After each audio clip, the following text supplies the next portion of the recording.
point where people, I think, didn't want to do that anymore. So the same question, financially conservative, but on social issues are very liberal. That's why I'm sad to see Jane go, because her team was not there. You're a similar politics. You affiliate with the party? I don't, because I do this as an award clerk, I try not to get involved.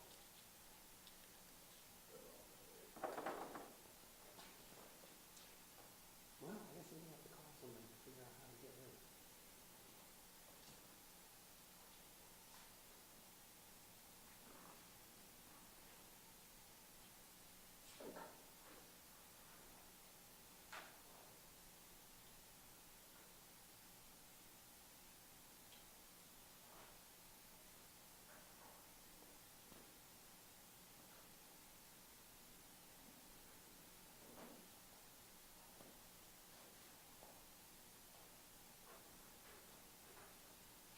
Hello, Dan, Charlie calling.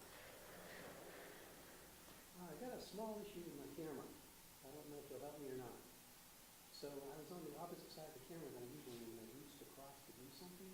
And now I've got the menu open and I can't get rid of the menu off the screen. Can you find it?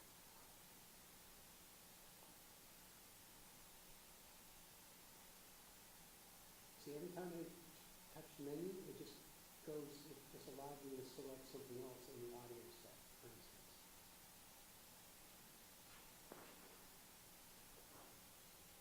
No.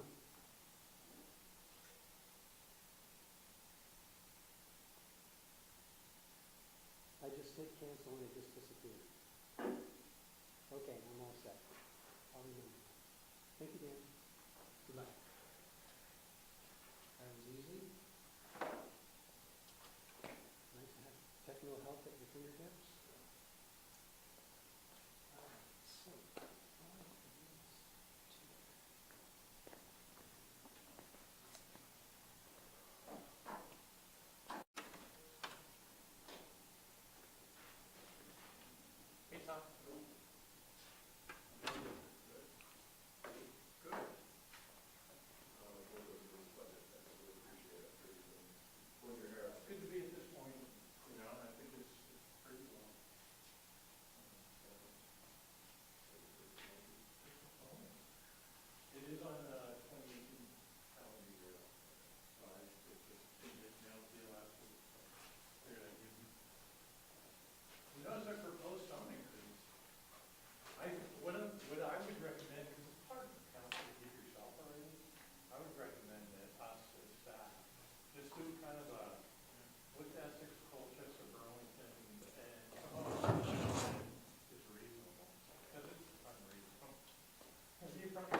We did, because Sue's gonna be here, and, yeah, so you're down on the end, closest to conversation, and possibly allow you to be.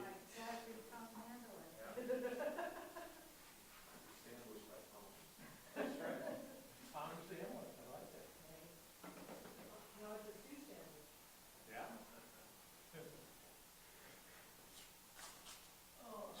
Have you done the empty bucket? We approved it, and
Tuesday, usually?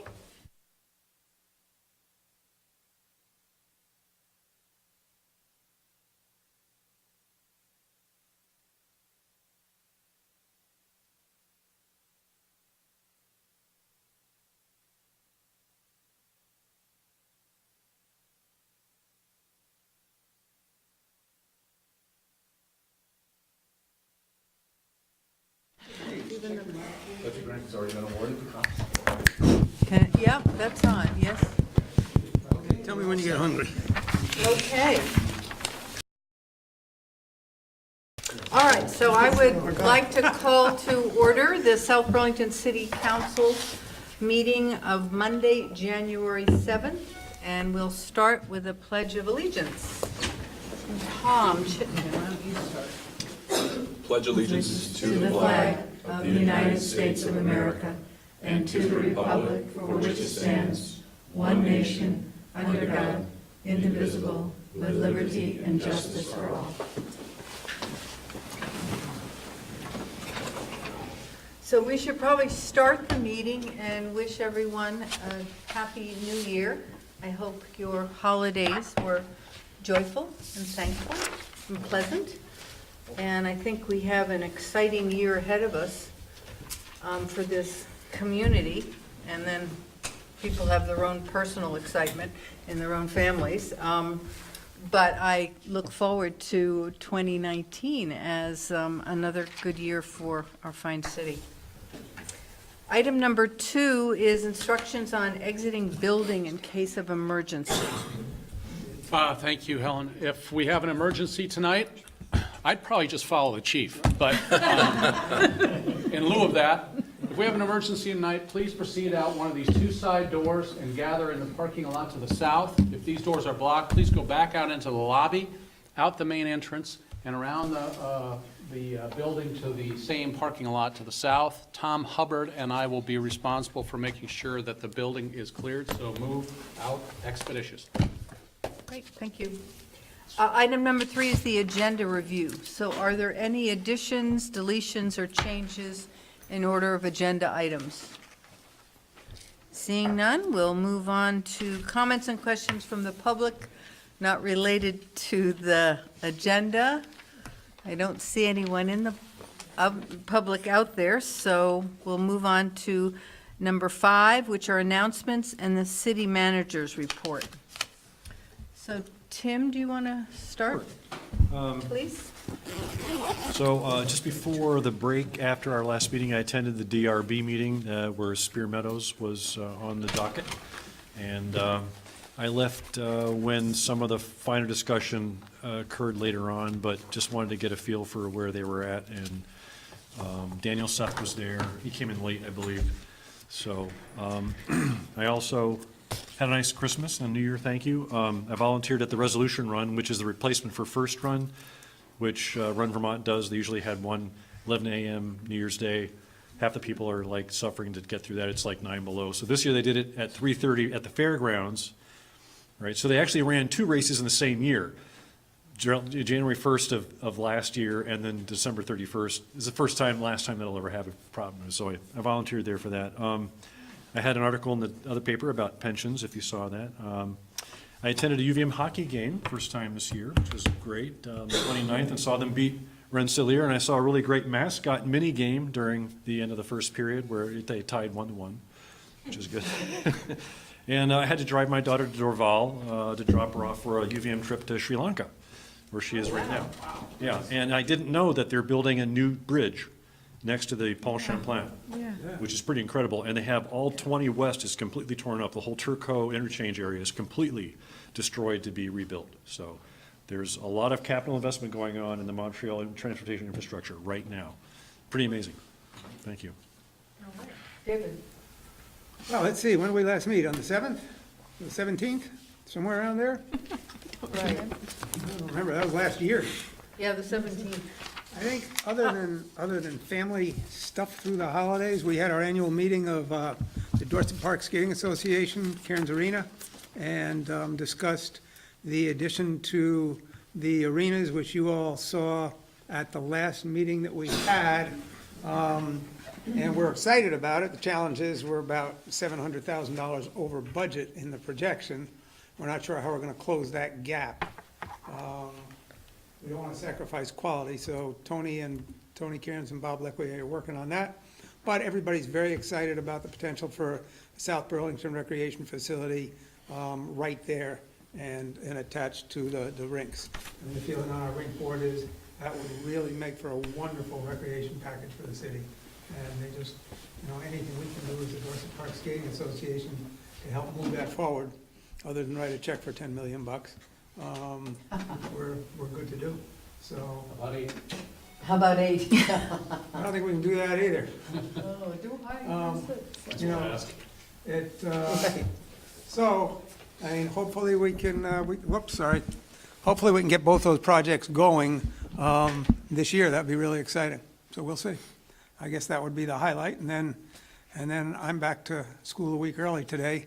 My UVM class, ski area management, started at Stowe at 8 o'clock this morning. And that's where I'll be every day this week. It was probably below 0. It was 2 below 0 when I parked this morning, and it was 8 when I left. It didn't warm up there all day. So, but we're inside a good part of the day. We're inside a good part of the day. But it's neat. The students, lots of them want to go into some aspect of mountain resorts, and that's good potentially for Vermont, because that means maybe more young people will stay in Vermont, which is a constant challenge. And, when they get to climb up into the top of the lift towers, into the lift stations, and see how the lifts actually work, and they get pretty excited. So, and then we have the rest of the week with all other aspects of management, and definitely some will apply and decide to stay in the business and stay in Vermont, so it makes a difference. Great. So it's not just school, it's good for the state and good for all of us. So Yeah, that's Wall it. Street Journal said that Vermont is the new Florida, that usually from the Midwest and the Northeast, people move out, and actually Vermont is the exception this year.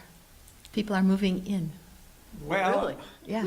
unfortunately, I always used to read Art Wolf's column, but my understanding is he just said he wrote his last column. Is that right, Tom? Heard that.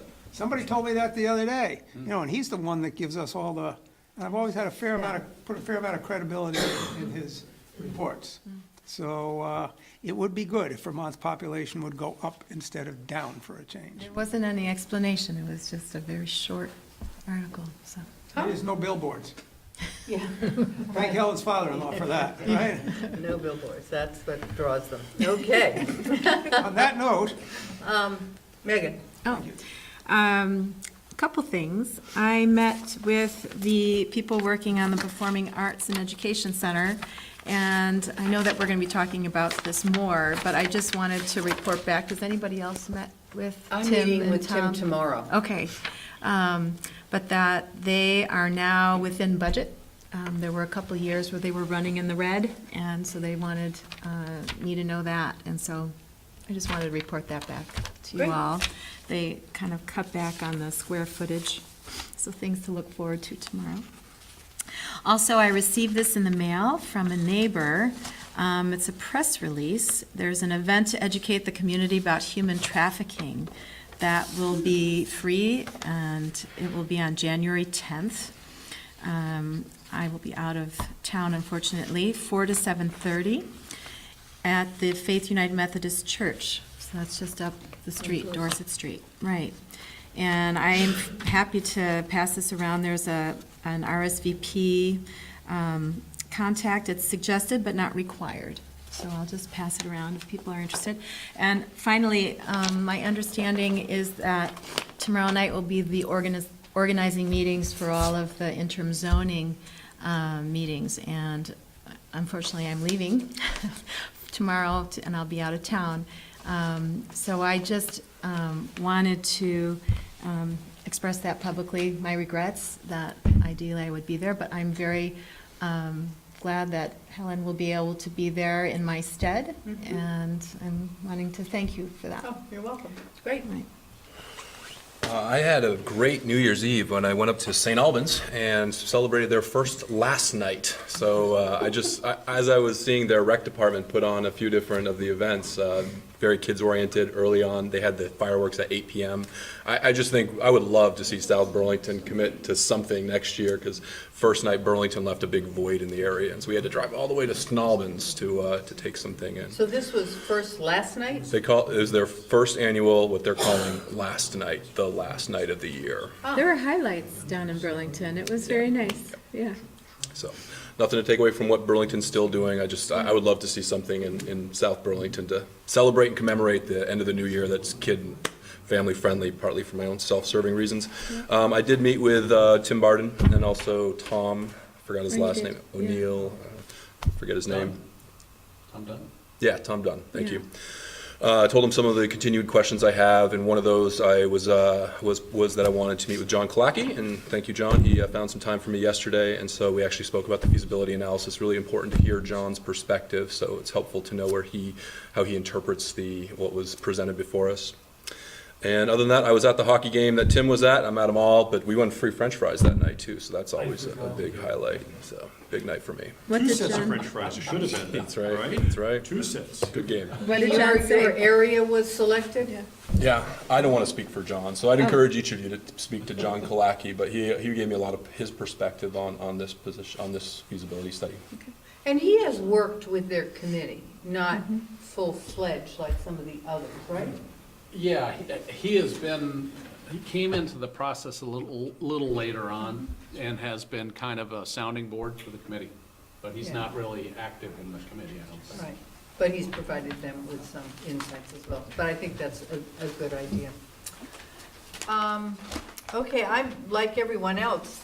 I just celebrated the holidays and didn't have any meetings. I didn't go to any meetings, although Megan and I met with Kevin, going over some of the, making sure that the organizational rollout, I guess, of the interim zoning committees was, made sense and seemed to meet our needs. And, yeah, so that's what I did. I was out of state for 10 days with my grandkids. It was great. Great. The new year is starting off pretty quick, or pretty fast. There's a lot going on. As Megan noted, the IZ committees will begin tomorrow night with the joint meeting of the council and the planning commission. The 2 IZ committees and the Natural Resources Committee will all be meeting together to start the meeting off and hear a presentation on wildlife, planning for wildlife and wildlife corridors from gentlemen from the Department of Fish and Wildlife. Charter Committee then meets on Wednesday for the first time since I've been here. So they will talk about this proposal related to local option tax and other things that may be on their agenda. Chief and I are meeting with Joe Estee tomorrow, and Joe Estee is the designated consultant for the CCPSA, the Public Safety Authority, and the Unified Dispatch Program. Joe has an enormous amount of experience, including in Vermont, and so we're looking forward to meeting him. Chief probably knows him, and talking to him about the first steps, and that'll be tomorrow. We did have a CCPSA board meeting last week, just a routine board meeting, nothing necessarily new to report out of that. We're meeting with the developers in City Center, Chris and Ken, on Wednesday, just to check in, see how things are going. Also on Thursday, Alana and I are meeting with a potential vendor consultant for the rooftop solar for the community center, who has reached out to us.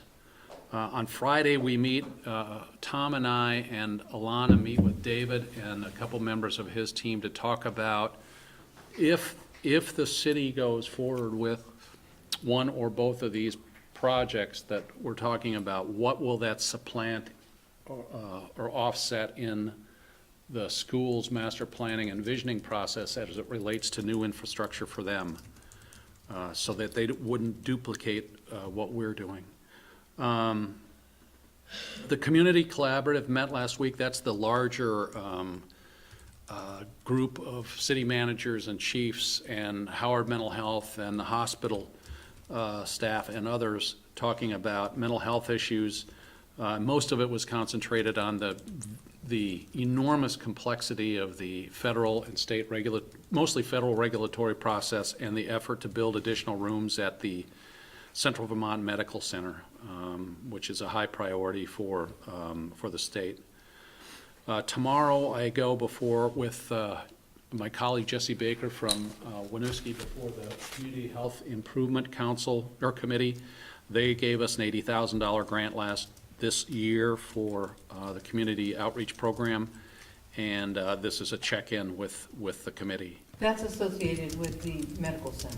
Yep. Correct? It's kind of a foundation associated Right, with I it. just wanted people to know that. Yep. I met with Linda McGinnis this past week to talk to her about following up on their presentation to the council and the council resolutions on energy efficiency and conservation, and ran our plan by her to get her input on behalf of the committee, and she was very positive about it. As you may, or as I think I might have said, maybe I didn't, we're looking at Lou Brzee.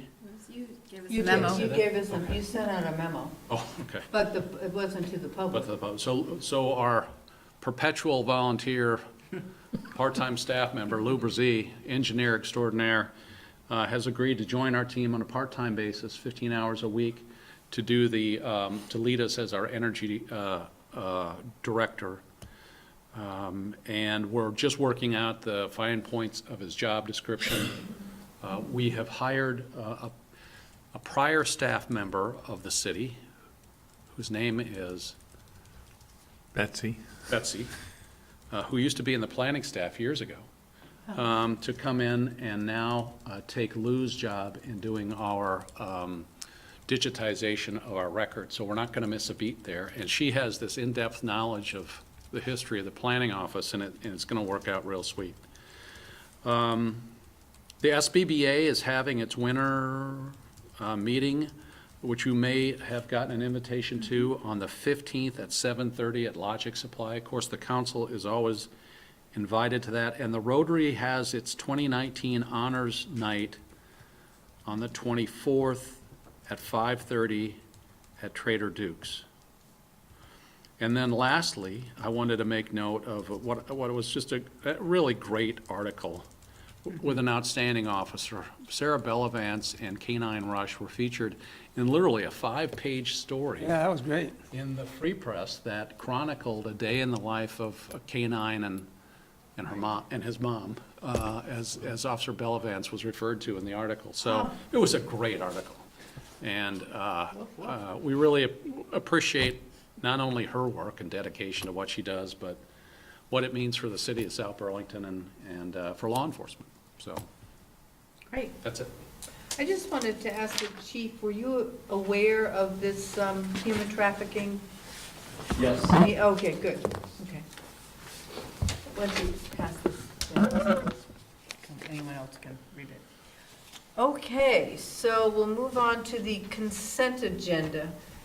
And I would entertain a motion to approve the signed disbursements and the review and resolve to file no objection to classification of project proposed at 7 Fayette Drive as a de minimis modification of a telecommunications facility under 30 VSA Section 248A. I'll move to approve, but I have a question. Okay. Do we have a second? Second, I have a Okay. question. Okay, we have 2 questions. Since we've heard about the G5 Right. concerns, I'm just curious what this has nothing to I do, think it's 5G. okay, 5G. Yeah, That's- my question is, it keeps saying co-located. Yeah. Is there existing telecom infrastructure on the roof of that building today? Does anybody know? Because I've never seen any antenna, and the overhead views, which could be old, right, might not show that there are antenna up there now. But if it says co-located, it implies there's already antenna there, and the question is, are there antenna there now? I can't verify that. Andrew, do you know? I'm not certain on that particular question.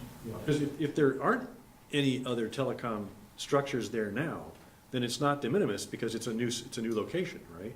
Yeah. So it probably is something there, but it doesn't indicate in any of their diagrams what already is existing, as far as I can tell. So who are you? Andrew Bullock, city attorney. My understanding is based on Amanda's review of the, fairly extensive review of the documents, is that it does meet the de minimis requirements for the building. But it is a good question. I'm not entirely certain what's already currently on the building. Yeah. Well, are you suggesting that we wait until we get an answer to that to make sure that it is truly de minimis? Or, So the question is, would it really hurt anybody if we put this off for this meeting? Yeah, so comments would have to be filed on the 14th, so it would have to be the special meeting on the 14th, yeah. It's probably fine. I just noted that, I didn't know there was any existing, it's probably 4G LTE. Not that I care what frequency it is, but, well, but we did have the comment by the. Eric Simendiger, Yeah. who came in, and he is concerned about 5G. He is, and the only 5G that's been allocated in the city, as far as I know, are those 3 or 4 light poles on Dorset Street that AT&T agreed to lease from us when Paul Connor came in and talked about that, and I don't think they've been deployed yet. I haven't seen them on the poles yet, so, and those were gonna be demos for because they have a store down there. Right. So I'll go ahead and pass this, it's all right. You sure? Because we could have it on the agenda the 14th, correct? Because it'll be too late, right? Oh, I have just a question. oh, My too understanding, late? Yeah, it would be, Oh, yeah. okay. I'm my sorry. understanding of the de minimis was that it was just going to be a different position, right? But still on their land. Isn't that I what think they're the putting change is? new hardware up that has RRH capability, which means that they put The acronyms are why I Yeah, asked the about. R, so it's really cool, so normally you have an antenna, and then you have a coaxial feed that comes down to a box, and that box then translates everything into a That's the fiber optic POV, signal and puts it into packets Or and sends it to OPV. the internet, right? yeah. So this moves that right up next to the antenna, and you have no attenuation of your signal between the antenna and the RRH box. So when they're co-located, but this is, it makes it seem like there's already antennae up there. I don't know if that's true. I didn't understand that, but maybe it's because you have knowledge that I don't have. De minimis usually means, right, that it doesn't meet a particular threshold legally to require an extensive review, right? Right, yeah, and I'm, Because as far as I'm aware, the amount of cables that aren't going to be on the rooftop, that's below the threshold. A certain number of square feet, the additional impervious surface is below the 300 feet, that's in there. They did so- notice that there was a defect in the original application where they noted that there was a pad, but there wasn't a pad. There's not a pad, Right, but it This still doesn't falls below. expand the footprint. Yeah, I mean, Right. yeah. And by pad, you mean the paved?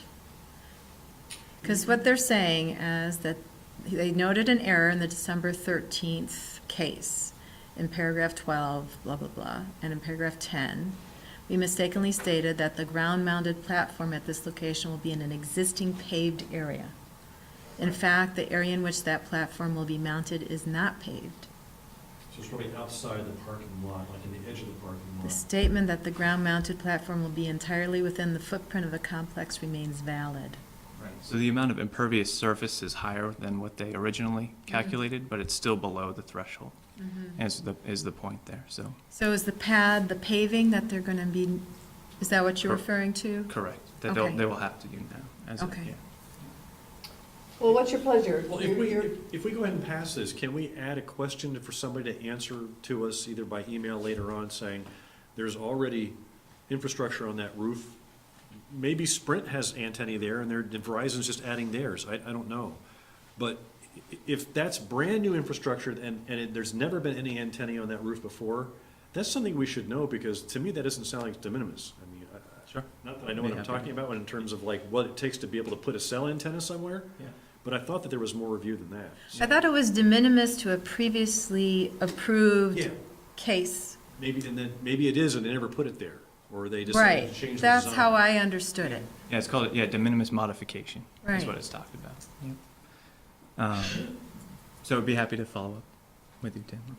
Okay, so if that's satisfactory, are you ready for the vote? Okay, all in favor of approving the consent agenda as presented? Signify by saying aye. Aye. Aye. Any opposed? Great. Item 7 is consider and possibly approve warning a public hearing for Tuesday, January 22nd in the city council meeting, as a city council meeting, to hear from the public on matters related to a $525,000 community development program grant to support construction of the Allard Square. So do you want to?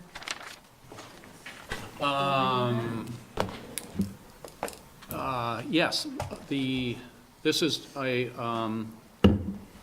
pretty much as it states, there's a required public hearing that needs to be held by the city in conjunction with Cathedral Square on the community development grant that was given for Allard Square, and this is simply approving the warning for the public hearing on that. It's a routine matter. It must be done to comply with the federal and state regulations. But the building's In place. The building's built, Building's the already money's there. been spent, we have received the funds and transmitted them to Allard Square, I suspect, or Yeah. Snyder Braverman. It's an odd to me that you then have a public hearing to approve. What if they say no? well, yeah, But anyway, yes. it's So- a formality. We'll just convince everyone in the public to say yes, I guess. Well, no, it's a hearing for the public. That is correct. All righty. So I'd entertain a motion to warn a hearing on Tuesday, January 22nd, for the purpose of this public hearing on the community development grant. So moved. What time? You have to pick a time. Let's set it for 7. At 7 PM. That's part of our regular meeting, right? Yes, yes. And remind me again, say again, what, I must have missed something. What's the purpose? I mean, it's, Purpose is, we received a $525,000 community development grant yeah, to support the building of Allard Square. right. In the process, it's granted to the community, and then the community is the pass-through and provided it to Snyder Braverman in order to build the building. So that's already been done. So And why for would, some reason, there's this, is it state or federal requirement? Probably federal. Yes. A federal requirement you have to have a public hearing? that you have to have a public hearing to approve it, No wonder I didn't quite get that. 'Cause after the fact. yeah, that's why I was Go figure. confused. Go figure. Okay, so this should be pretty much boilerplate then. Yes, I think we would Oh, that's why it's have not a there. rather short public hearing. 5 minutes, there we go. Okay, That's our 5 minutes. all right, so that's the motion. Do I have a second? Second. Okay, so I move that, and it's seconded. All in favor, signify by Aye. saying aye. Aye. Aye. Any opposed? Great, thank you.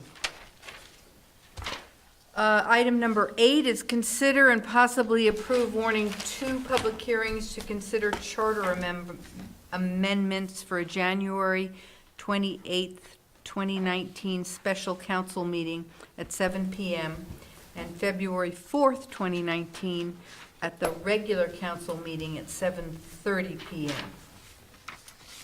And if the purpose of this, by our charter, we have to have these special meetings kind of quickly and in this time frame in order to meet the deadlines to have this charter change on the ballot.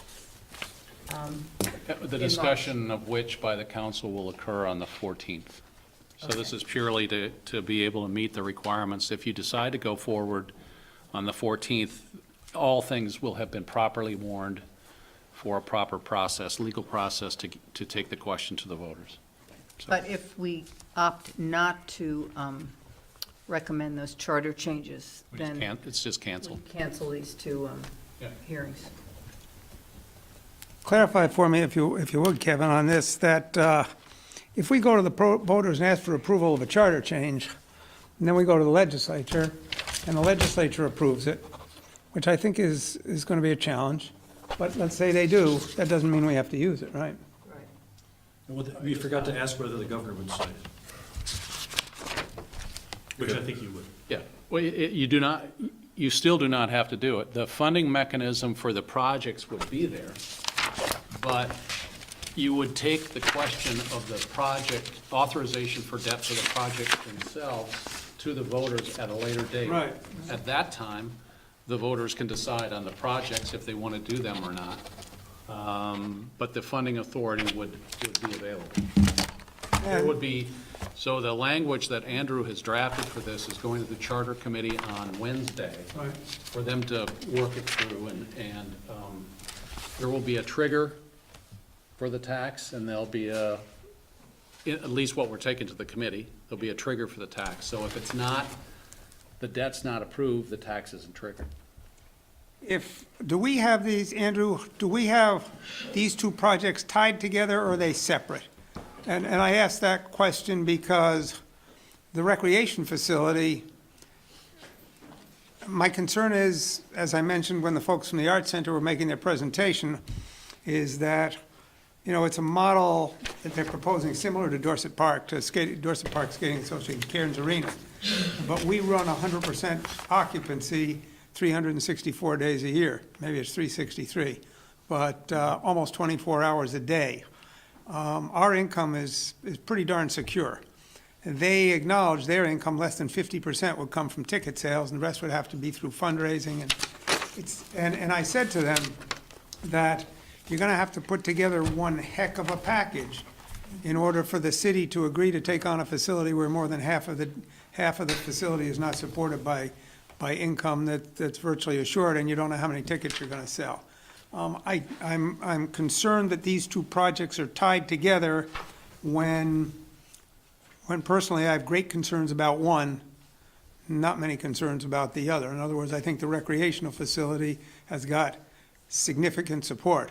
Dave, I think if I may. I'm just asking. Yeah, this I is all. don't want to get caught in a bind where we got two things glued together. I know, this is all stuff for the meeting next Monday. Perfect. I mean, this is truly just about the warning tonight. Fine. That's all we've warned. That's a fabulous question. Well, we got to figure it out, Yeah. but that's fine. Right, but that's the conversation for the 14th as well as the Charter Yep. Committee Yeah. and We have whatever they. A lot of details to work through on Wednesday, I think, on some of this. I have similar concerns to what Dave was just alluding to, but, and I'm not currently in support of warning this meeting for the following reasons. I just think this needs to happen. I'm just stating where I am from researching this. The City Charter Committee hasn't met yet, so I'm really concerned about warning language that the City Charter Committee hasn't considered. So I'm just concerned we're pushing this a little too fast, and so I'd love the City Charter Committee to have come to us with this proposed language. Being the first community in the state to go up 8% on all retail sales, because I pay those taxes. And then similar to what Dave was just saying, I'm not convinced all those projects necessarily should be taken on, so I don't necessarily want to enable this funding source to lead us down a path where I think the city is going to get into responsibilities that isn't really part of what our core functions are, which are the essential services of fire, police, and public works. So I'm not in support of moving this forward at this time. Moving what forward? The warning for the hearings? Correct. I don't think enough time has been vetted on this topic. I'm not ready to get behind it. I'll just jump in here. I am not yet decided myself, but I think that the vigorous debate should be held, and I want it to be public, and I don't see any reason not to at least make that possible. I am not at all prejudging how this will turn Yeah, I out, think- but I it's think- simply making the discussion possible. So I I'm think willing I- to make that motion. I have the same concerns as Tom, and I totally agree with you, Megan, that there's nothing wrong with discussing any of this. We're not doing anything. So there's no harm in discussing, because indeed, we are pressed for taxes and pressed for dollars, and we can explore all avenues, but I think I expressed at the last meeting, I've got great concerns. There's going to be tremendous pressure, given the makeup of the legislative body, to raise the rooms and meals tax as a state. And we can't be in a situation where our rooms and meals tax goes to 11%, and then the state, for example, rips them apart, leaves meals at 9%, because the bulk of that is paid by Vermonters, and decides, gee, the rooms tax is going to be 11%, and then all of a sudden we're sitting at 13. That's not going to work. So I think to discuss it is great, but I'm not ready to make any commitments or decisions. So that's so I agree with Tom, I agree with Megan, but I do think no harm at all in having a public discussion on it. That's fine. Okay, any further discussion? Yeah, I totally Comments? understand Tom's position, and I'm sympathetic to it. I'd like to have a really good discussion on this, but I've talked to a few people, and they weren't overly rejecting the possibility of an increased sales tax. They weren't overly rejecting? They really, What does they were that mean? nonplussed. Let's say they were nonplussed, you know? Okay. There was a time when there were differentials between South Point and Williston and other communities, right? And it didn't really affect their shopping behaviors. So the potential is there. The question is, if it finally did happen, what projects would it go to, and would they be properly vetted? So I'm inclined to let the discussion go forward. I'm not in favor of adding a percent, but you're gonna have to convince me, but at least I'll give you the chance to convince me. So at least if we get this process moving, we'll be able to find out, whether the legislature approves and whether Governor Scott approves. I mean, my inclination, I think, is if it gets through committee and gets through the House and the Senate, right, that Scott would probably just sign it, because I think that's what he does when the communities express these interests. I don't know. Well, within reason. I mean, we've got to take into account that we don't know what the legislature's going to do with the prime statewide taxes. That's true. I want to add one additional caveat. I fully support the rec center. I just don't think this is necessary for the rec center to happen. So that's why I'm not supportive of moving forward this local sales option at this current time. Okay. Well, we'll have We're not that. moving forward with the local sales option, we're just going to have a discussion. Even then, the city charter hasn't seen this yet. They're meeting on Wednesday, so I think we're moving too fast in the wrong order. What are we doing at next Monday's meeting? Next Monday's meeting is designed to have the two committees present again to the council, the Recreation and Parks Committee on behalf of the Rec Center, and South Burlington City Center for the Arts on behalf of the Creative Arts Center, and So then can- have a discussion. It's designed to be a council discussion and to hear from the public and get public input on those two projects and on the local option tax, or anything else you want to talk about relevant to that. Is there any reason we can't wait till next Monday and do this? Yeah, it has to happen now Oh. to meet the schedule. So Oh, if for you the don't March- do it for the March now, vote? yeah, Right. it has, this approval of the warning has to happen tonight. It can't wait until Thursday, or else we don't meet the statutory requirement.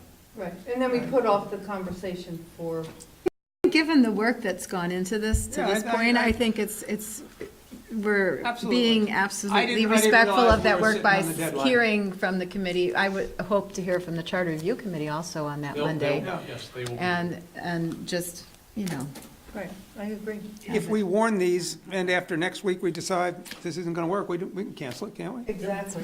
Fine, there's no harm at all. To meet Let's a do it. timeframe that, Who made the motion? I make that motion. Who second? I'll second. okay. Any further discussion? All in favor, say aye. Aye. Opposed? Nay. Okay, so that passes 4-1 to have those two hearings, potentially. All right, the ninth item is interview and possible appointment to the Dog Park Committee. We have, at this point, one candidate, Frank Davis. Would you please come up to the mic and introduce yourself to the camera? Hi, I'm Frank Davis. Aye. Okay, love and dogs. you're a resident and you're love dogs. interested in applying for the Dog Park Committee. Correct. Want to tell us a little bit about why that's an interest and what skills you would bring to the committee?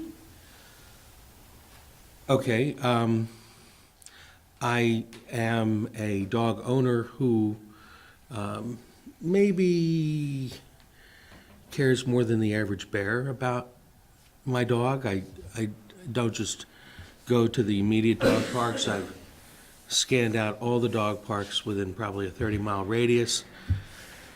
And I think in some real measure, just because I like to explore, but what's also true is I found once the airport dog park was taken away and replaced by the 2 half dog parks, and then one of those was taken away. Plus, with a design background that I have, is anybody familiar with Isamu Noguchi? Famous sculptor of land. Does brilliant work with the earth, sculpting the earth. I know that there are magnificent things that could be done, and what we have right now is actually kind of insulting. The Farrell Park item that we currently have almost couldn't be any worse. The fencing is slapped together and falling apart, and one of the gates can't be secured. There's another gate that can hardly be secured. Something as fundamental as water for dogs at a dog park, you want to be able to have a bowl of water. There's no water there. Now, I mean, there are other dog parks that have ramps and tunnels, and Shelburne had a beautiful park until they got zoned away. And, the dog park on the north end in Burlington, I have a 23-pound dog, but there's no parking next to that dog park. By the time I walk my dog to that dog park, he's all peed out. There's no point. The dog park that we have here is so small that the large dogs that have been brought to the park, not having enough space to run in, have basically stripped away whatever grass is present in half the park, just because they're confined and they have to keep running over the same areas. The trash facilities for the dog waste, for recycling, whatever, they're within the little lobby area. Instead of having the can right in the large park and a set of cans in the small park, which, I mean, I'll drop my dog's bag on top of the thing, and then when I leave with the dog, I'll pick it up and throw it away. But, a lot of people have to go through the gate and put it in, and then dogs run out. And, I mean, it's kind of endless. There's lots of stuff. And I think just, between common sense, my design sensibility, my commitment to not just my dog, but, the dogs of my community, and I am vested in my community. I care a great deal about South Burlington. So I heard that there was a commission, and I said, I'd like to, make a contribution, and so I would. Have you guys been exposed to the Winooski Dog Park? No. Nobody? They have wood chips. Their park. It's the only, no, I understand that, but they have wood chips across their entire park. I think they've been treated, and it serves a number of purposes. For one, you can immediately see your dog waste. It's not like it's hidden anywhere. For another, it's comfortable to walk on. The dogs don't dig. It absorbs anything that might get overlooked. It's brilliant, and no mud, et cetera. So there's lots and lots of different kinds of things that we could bring to bear on this possibility. I understand there was some consideration with regards to cairns on the other side of cairns. I don't know how viable that is if you can't park next to the dog park. But be that as it may, I'd like to at least have some input in this matter. And I would just close with this thought, I mean, if I was a property owner, I'd be looking at this whether I had a dog or not. Does this add to the value of my property or not? And what we have right now, I think actually takes away from property value. If I was a dog owner moving into South Burlington, looking to buy a house, and I say, hey, let me check out what your dog park looks like, I'd be like, what? So, that said, I think that there's a brilliant opportunity for my town, our town, to address this issue. These are not big, expensive considerations. And by the way, with small dogs, there's gates there. I know that there's going to be plows coming up and, plowing around the parking lot and leaving, but they could open the gate, do a circle, and leave. When your dog's this tall and the snow's up to here, you can't take your dog to the park anymore. There is an alternative way to address that. A pondal could be built. Shade, we need shade there anyway. There's no shade. And that would keep the snow off, at least off a patch.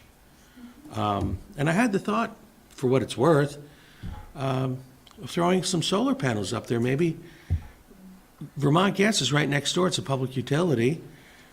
See if they would be willing to write it off on their taxes, put up, some solar panels. They could have the energy, and there we have the shade, and, multiple addresses with something like that. But anyway, I've got lots of thoughts, and You do. You have lots of ideas. That's great. I love dogs, and I love my dog. Have you been to a, do you want to ask the Go ahead, question? go ahead. No, go ahead, Tom. I ask This is every- his question. I ask every committee member if you know when the dog park committee meets, and have you attended any meetings? I haven't attended any meetings yet because I didn't think I was allowed. I'm not on the commission yet. I had to go through this process of applying and introducing myself to you guys. And if you're okay with it, then I would be going to the next meeting. Any other questions? I did have a conversation with the chair, and they have recruited a couple other people to apply as well. So I would like us to hold off on voting on you tonight, hear from the other candidates. That's our process, and then we'll discuss that and select. Weren't they supposed to also be here tonight then? Well, they haven't actually applied. They're, Okay. I have a question with regards to the commission. sure. Are you folks aware of any timelines that they have? No, it's a committee, and does, Should be done by the spring. yeah, they're anticipating having a report out by the spring. They've done a matrix, and they've been working on some things about what would be the elements that you would use to determine if an area was an appropriate place for a dog park. That's what the matrix is, I believe. But it's not been adopted yet, I don't believe. So some of your comments or thoughts could, I suspect, be included. Well, possibly, If they're not, I whatever's haven't seen it, appropriate. so. I'm not looking to make the Disneyland of dog parks, but I think almost anything would be pretty Well, much better than what we've I got. don't disagree with you. And I think that after the matrix, then it's a matter of finding a location, and that's where the committee also has a role to play, because Right. then it's truly public outreach and, really public vetting of the different locations. So I've been interacting with, I believe it's Celine? Yes. Okay. And she's emailed me already. Would the council please have her email me when the next dog park meeting is? It's this week. When I'm the- trying to find it. Okay. When you folks vote on, Wednesday night. So it's an open meeting, so Yeah. if you wish to attend, you certainly may. and it's here, It's here. yeah. It's in one of the conference rooms here. It's in this room, Kevin, I was just gonna check the time. Yeah. I think it's at 7 o'clock. I actually may already have it on my calendar. I've got so many balls in the air right now. But the other thing that I would invite Celine to email me about is the result of whatever. Absolutely. Oh, absolutely. Yeah, we won't leave you hanging. Paul? 5:30 on Wednesday. is Oh, the- it's 5:30 5:30. Wednesday here. Very great. Thank you. And she will. Wonderful. Anything else? Are there any other questions? I'm all or yours. Comments? Well, thank you, and I really My pleasure. appreciate your interest, and it sounds like you have a lot of skills that would be very helpful for that committee. Fair enough. Thank you so much. Thank you. Okay, moving on to item 10, we are going to begin our FY20 budget discussion with department managers and staff. So we have the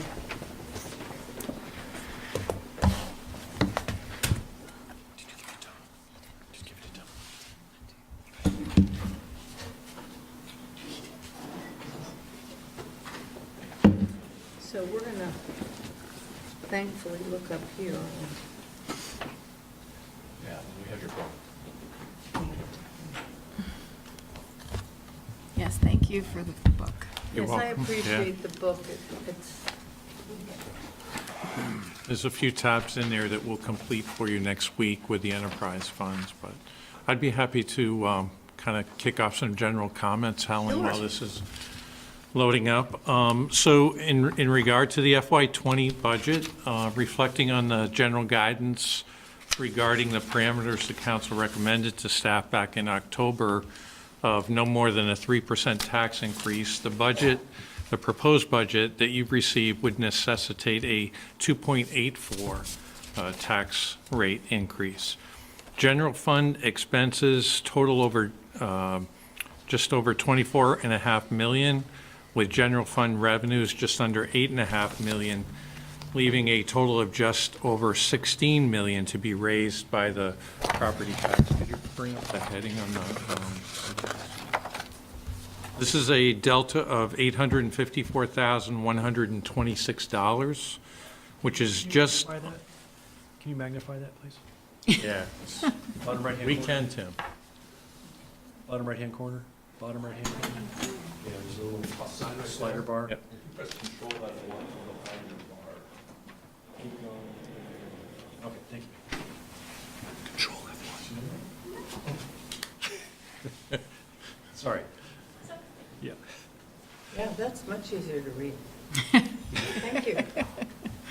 So we're just under a 1.5 cent increase in the general fund budget, and this includes the projected grand list growth of about 1.5%.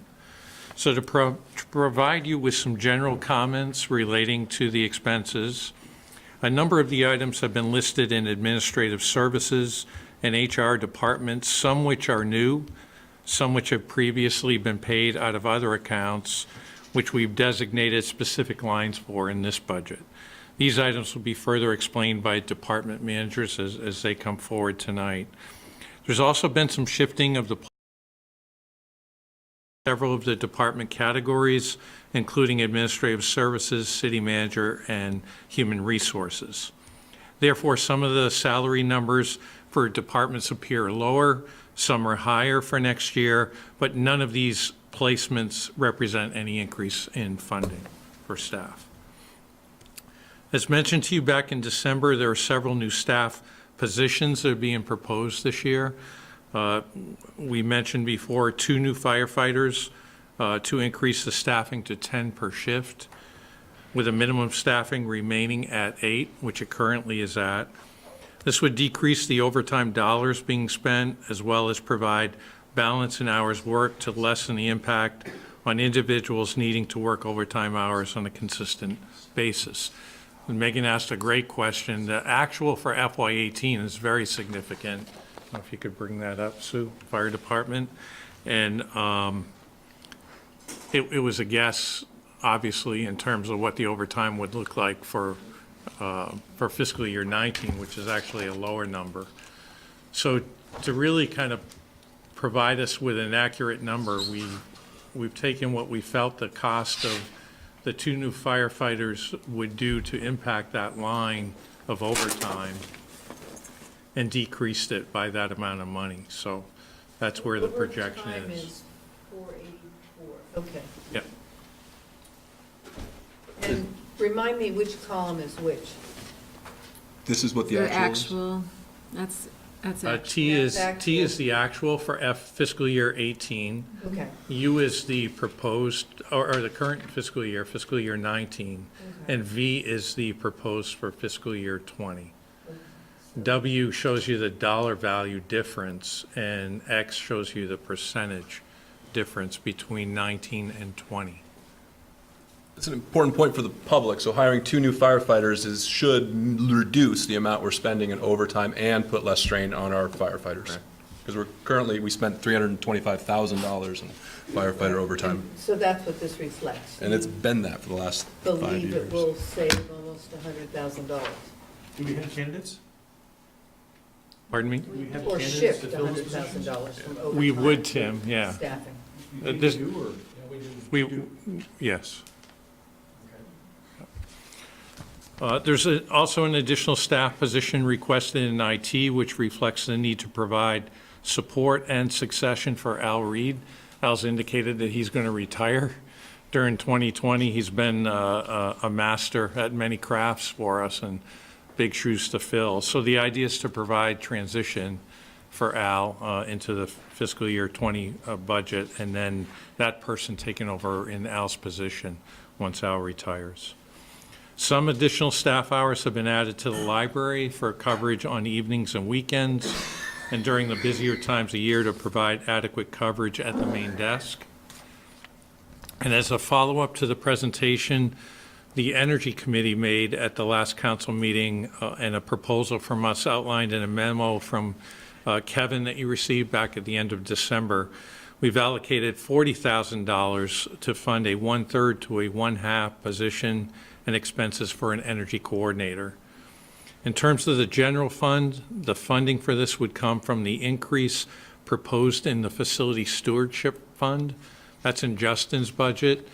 It has been at $75,000 this year. In the draft that you received, we had proposed to take that to $100,000. So part of the funding for this would come with that $25,000 increase, keeping the funding for the stewardship at $75,000 and utilizing $25,000 of it for the coordinator's position.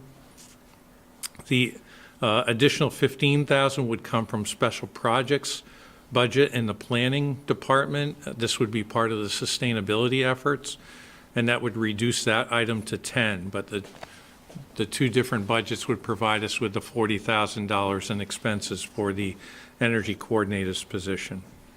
Kevin will speak to some other initiatives for energy later on the agenda tonight. You'll see where some... Can I just Sure, ask? yeah. The $75,000 stewardship fund that remains in Justin's Right. budget, is that designed to fund some of the energy efficiency projects? Yes. Facility Solely improvements. or Not just completely. I think partially? Should I some are... ask him when he comes up?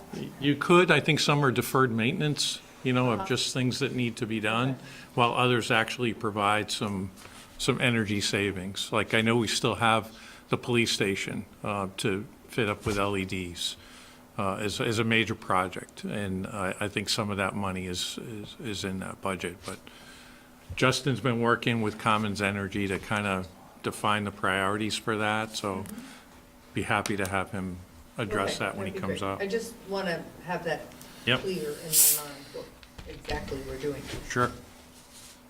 How does health insurance equal 0 for the IT salaries, or is it somewhere else? It's somewhere else, Tim, yep. Yeah. They're important, but not that important. We Is used that to what you're saying? allocate benefits by department, Yep. and then we moved it all into one place. You'll see where some of the major items in the budget are directly tied to the CIP that was adopted by the council on December 17th. And this includes the increase in the city center reserve fund from the current $750,000 back to the $860,000 appropriation. And the complete CIP is included as tab number 4 in your budget notebook. But that goes down out of years, correct? It doesn't, It it stays- didn't look like it it stays stayed at constant. 60, did it? Yeah. Okay, The- I'll have to look again. Yeah, I think you might have been looking at the actual funding that's been approved so far at 735. That might be what you were looking at. Which tab is that? So, yeah, that'd be tab number 4. To your question, we're locked in at 860 for some time, correct? Yes, right now, the figure is at 750. Do you have that, Sue? City Center, okay, revenue. 860, 757, and then 757. That's not the appropriation, though. That's actually the funding. So if you could go to Oh, that's what confused the me. transfer, Oh, I thought that's what you was talking about. there's a transfer out in the general fund budget. Yeah, but it's the same amount. To Tom's point, this would lock us in at an 860 projection 30 for years. continuing years, 30 years. as long as the council appropriates the money, So what is for the the life of the 757 TIF then? anyway. On the transfer to the CIP reserve fund? Alana, do you know exactly where the 757 number came from on the CIP. go back to the CIP piece of that? Line 173. If we dim the lights, it might be easier to read too. See that right there? See this line, Yeah. Alana? It's 860, and then it drops to 757. Is that our currently funded projects? That Yes. would be the city's share of currently funded projects within the city center budget. So that would include, Market Street, City Center Park, the Well, new so- building. so this would be for the new building, for the Williston Road streetscape. Those would be the main things since the recreation is separate. Yeah. So that's the actual amount we need to fund? That's our estimated amount that we need, so we will be fine for next. Have incurred the debt that's required, we'll be able to adjust it further, but that's what is estimated to be required for, until we have firmer numbers. But we had agreed to, at least we can't make a decision today that is absolute going forward. But we had discussed that we'll continue to transfer $860,000 of general fund into the TIF reserve. Correct. Even though we, at this moment in time, we only need 757 to fund the projects that have been approved. Is that correct? Yes, Correct. but, and then the difference, at some point that there is an expectation that there would be a separate fund for recreation. But there's other potential projects, if we have to build a parking garage or something. Right, a parking garage should be funded out of tax increment financing, and should not require direct funding from the reserve fund. That being said, the reserve fund has a double duty as a cushion until the increment is in place. All right, thank you. I just was. Thanks, Lynn. I'm stuck on something here, Tom. On tab 4, on line 150, it says, on tab 4, 150, it says city center, right? I'm looking at this, and we've changed to that, but I'm just reading down under the city center. Can I go back to that, or is that? Sure. Where it says expenditures Market Street, that's all potential, some committed and some potential long-term. Do I have that right? Lines 152 through like 160. The authority on all things city center here. So you're looking at the expenses for city center, David? Yeah, and Yep. tab 4, Yep. line 152 to 160. And Right. I see, okay, Market Street, Library Center, City Hall, we've approved that. I don't know where we are on the streetscapes project. I presume the pedestrian bicycle access is the bridge over the interstate. Yep. But then I see the performing arts facility. And how'd that? Yeah, so city center, all of the items that are in the city center budget there's some that are committed and some that are aspirational within the capital And that's improvement both in program. here. And those are both in there, That's all so. that's yeah, all I was asking. yeah. So Market Street is committed, Performing Arts Center is not committed. And is City Center Park, that's the old, the former Dumont Park, Correct. correct? Okay. I thought that was all Yeah, why are we paid spending for it? at this point. Why is there in '23 $1 million? Is that the bridge and all the other Yes. stuff that's related to that? Okay, the wetlands and Correct. that's considered part of the park? Yes. Okay, thank you. Explain to me, while we're looking at this, back to the pedestrian bicycle, the bridge over 89, the 1.3 million in 20, followed by 3 million in 21, and then construction must be in 22. Is that what we're projecting? So this projection was developed prior to receiving the results of our application for funding from the federal government. So Did we we get that we yet? did not get that. We did receive the results. We did not receive it this year. We will be applying next year. So that's more of an aspirational number, which would then slide over to next year. We would expect some expenditures this year, but well below that number. The only reason I ask is people do ask about that. That's one of Yes. those items that's more on people's radar than some other things. Yes. Might be good to have like a little asterisk next to the aspirational. So just to be clear, though, because we're talking about the general fund tonight, that the 860 is the figure from the CIP that's being included in the general fund. Focusing on, the rest of the CIP is just a general plan that's subject to change year to year.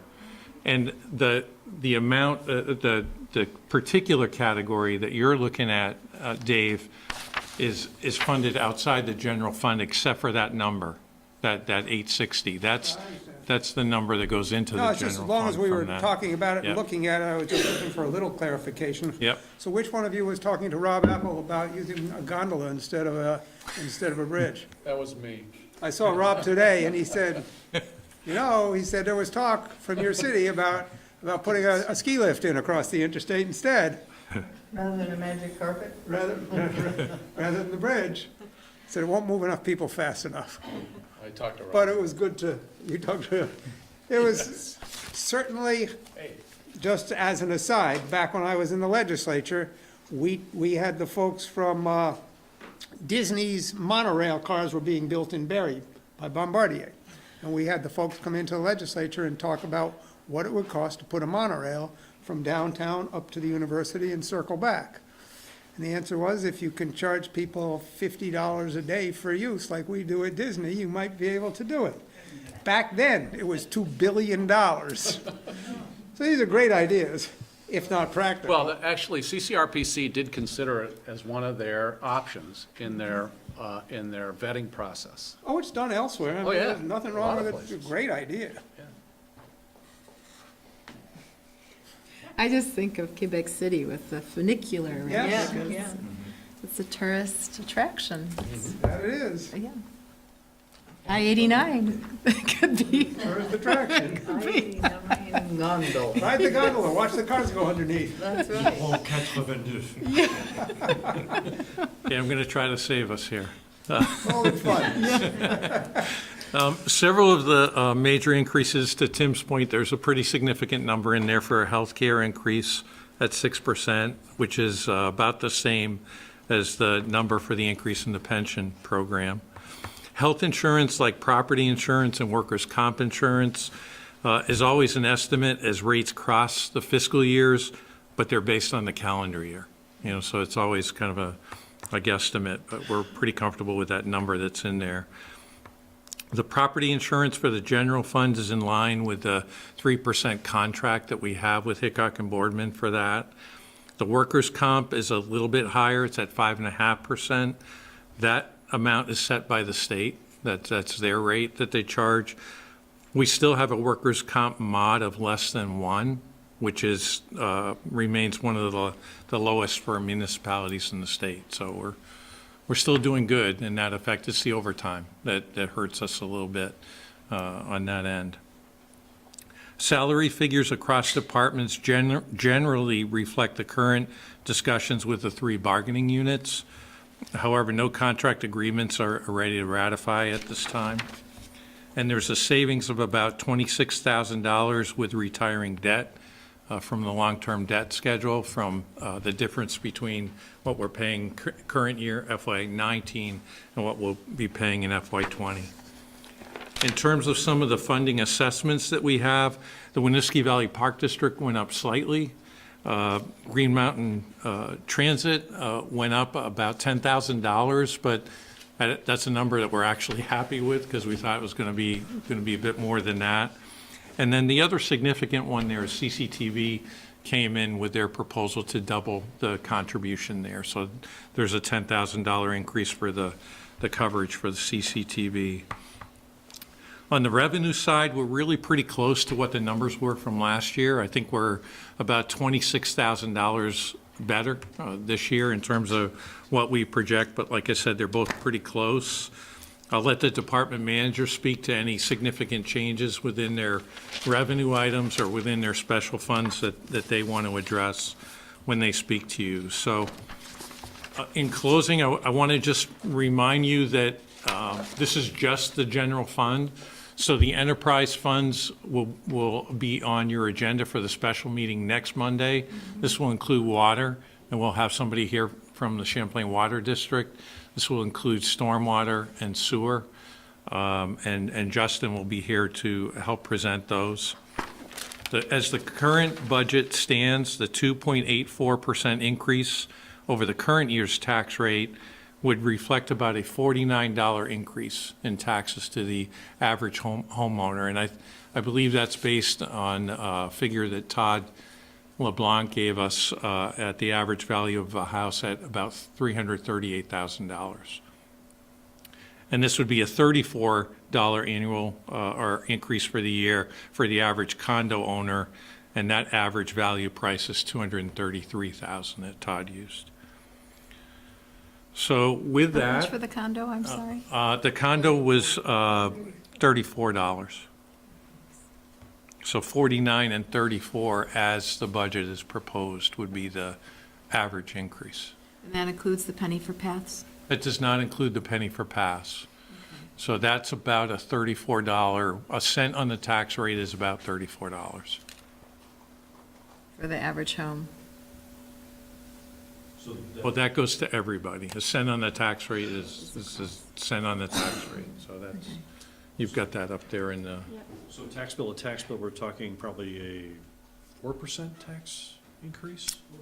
What's the final number? Revised estimated tax rate, once you figure in, we're at 2.84 over last year's tax rate based on what yours proposed. Right. And what already was approved back in November of 18 for the additional cent brings us to 4.79. 4.79. Yep. The ballot measure before the voters will say the 2.85 or the 4.79. The penny for pass was approved back in November. It doesn't take effect until July. It's not currently in the tax rate. So we've got to show it, that it's in there since it So was. effectively, the tax bills will be 4.79%. Correct. Because it Yeah. includes penny for paths. The penny that's already been approved. But what the voters will be voting on is an additional 2.84% increase. So I really We want already to, voted on the other one. they have, correct. So it's kind of the only way we can show that. Penny for paths had a Right. time limitation, I think it was 10 years. Right. I mean, it's still real So Tom, that money. means the average home, if the 2 point, whatever it was, 84 was going to be about $40 plus the other penny, it's about a $75 increase for the average home. Yeah, I is that- think a little over 80, I think, Over 80. yeah, the 49 and 34. It's going to be $100 for the expensive house. Yeah, this is, we can only base it on the, on an average home, just to give you a ballpark, but yeah, it'll be different for everybody. It's good to have the actual numbers out there so that you can tell people, Yep. well, the budget's only 2.84% higher, right? But you already voted on this other thing, which you voted on, which you Yeah. wanted, so that has Yeah. to be added on top. So- Right. And that will be, that's in all our communications, Tim, Yeah, so that yeah. people have that.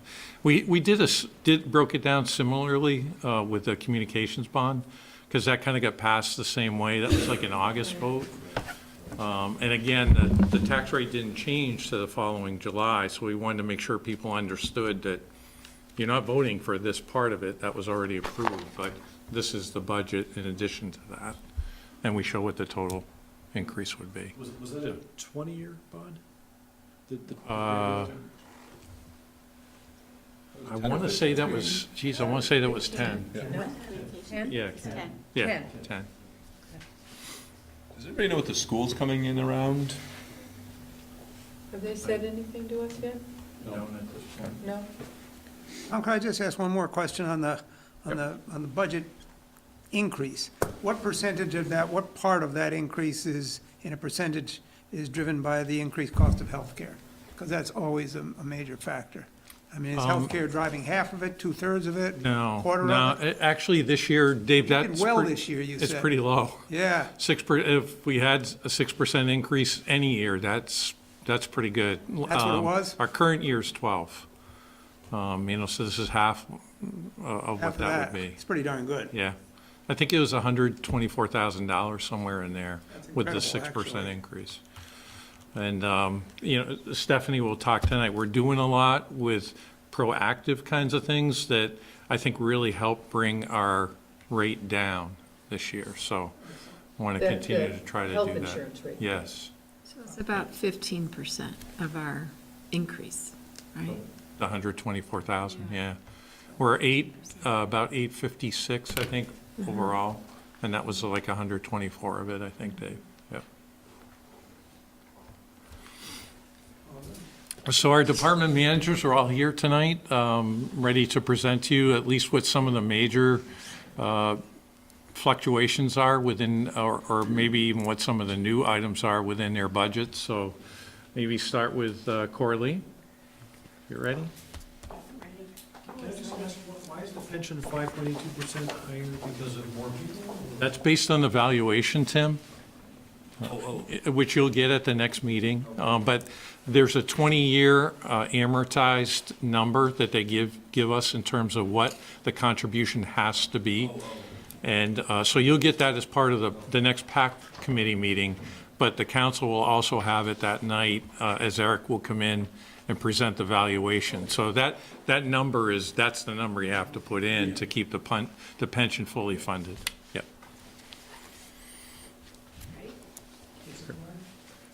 Hi, everybody. Coralie Holm. I am the Director of Community Engagement and Innovation here at the city. So tonight I'm going to talk about what's in administrative services. So to start in the salary line, as Tom already indicated, some of the salaries have been moved here. Folks like Alana's position, Ashley Parker, who's project manager, some of my position is in here as well. So that's the difference. We've been moved there. To move down to line 131, we have branding and outreach. So we've been doing some of this, but it hasn't been broken out into the budget in this way. So you'll see that there. That would include a portion of the Sobu Life magazine. The other portion is in the recreation department budget, which Holly will probably speak about.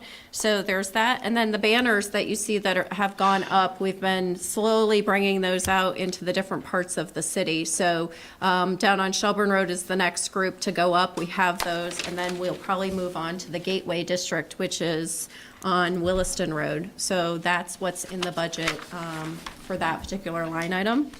Digital media has things like the website, which we've been paying for, but that's our contract, and some plans for some design updates in there.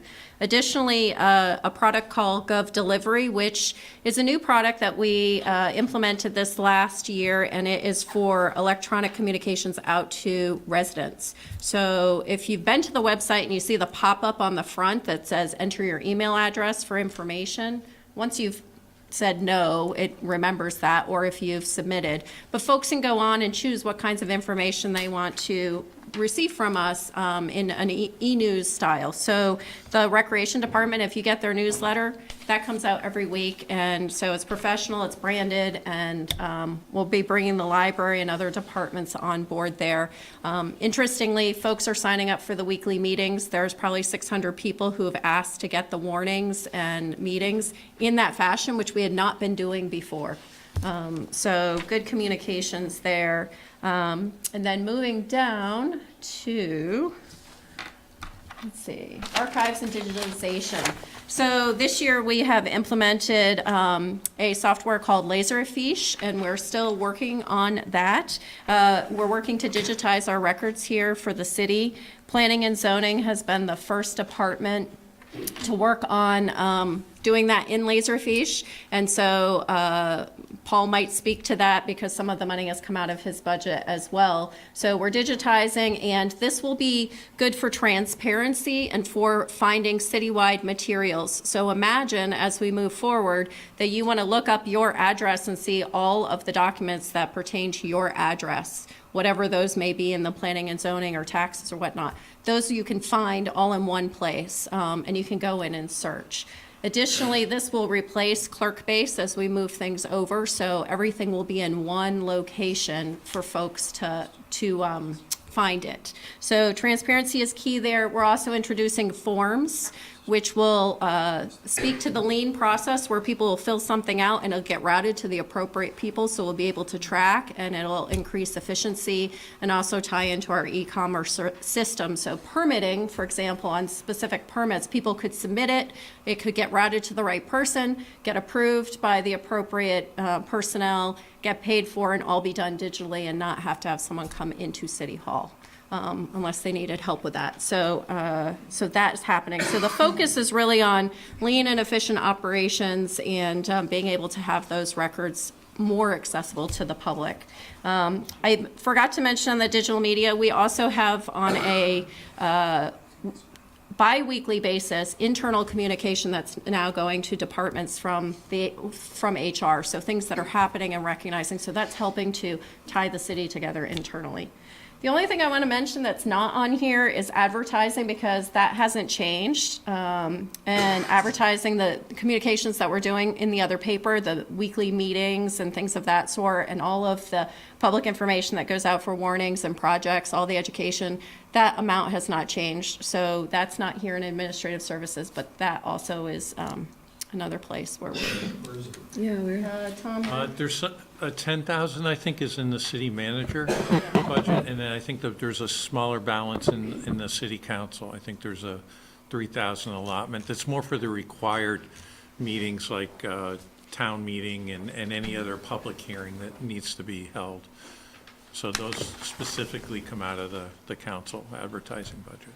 Was there a reason for moving things under administration as opposed to the different headings, city manager's office, planning and zoning, all these things? I think we wanted to try to find a centralized place for where it fit best in terms of the management of it.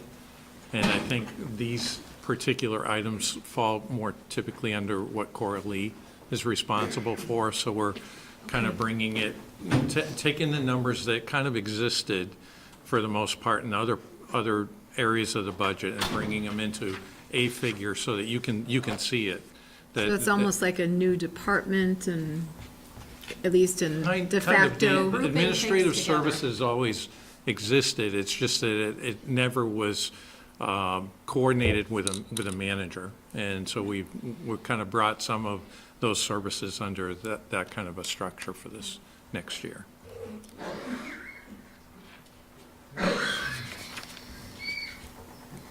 Why on line 130, do you have no energy efficiency, but then you have 40,000 in 2020, and it shows 0%. I don't, Yeah, so that, yeah, it should be, the percentage is wrong, but the number is right. The 40,000 is what I addressed earlier, Tim. We took the 25 from the stewardship This and is for the person, the 15 from part-time person.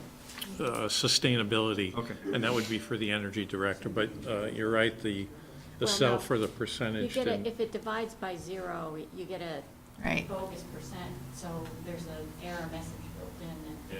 if you get that div, it puts a 0 in. That's why a bunch of them are zeros when they, Yeah, it's because there's a, And the energy coordinator is at 20%, 15%? I can't remember what. It's 15 hours 15 per day, hours a week. per week. Yeah, I think we've kind of written it in as a third to a half, plus the expenses for the department. we have been digitizing stuff all along, so there's a $0 value for archives and digitization. A lot of it's come out of the planning and zoning, yeah, under a consultant, under that consultant fee.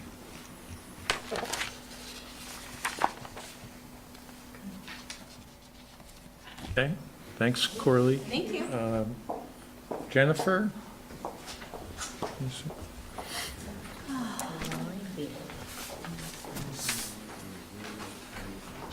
Good evening, Jennifer Murray, Public Library. My budget is not very different from this year, and the major increase in it is because, as Tom mentioned, we need some extra hours. We're thrilled that traffic is up and computer use is up. We have an increase of 2,000 people per month in the library since we moved in. Not even the first month, but the second month that we moved in, because the first month everything was different, and the stats weren't working. And we also have 163 more computer logins compared to March. So what we are finding is that we can no longer effectively and safely have just 2 people in the building at certain times. So we have been kind of filling in with part-time people, trying to add a few hours here and there, and so we're asking for some additional hours for that. Yep. You said safety. Has there been safety concerns being in the mall that are unique to being in the mall? Well, there was that bomb scare in Target.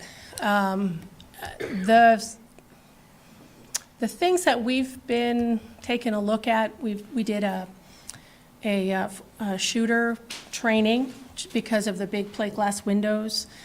And then we work with the Howard Center folks on mental illness and people who might need special attention. And those relationships have definitely gone up in the mall.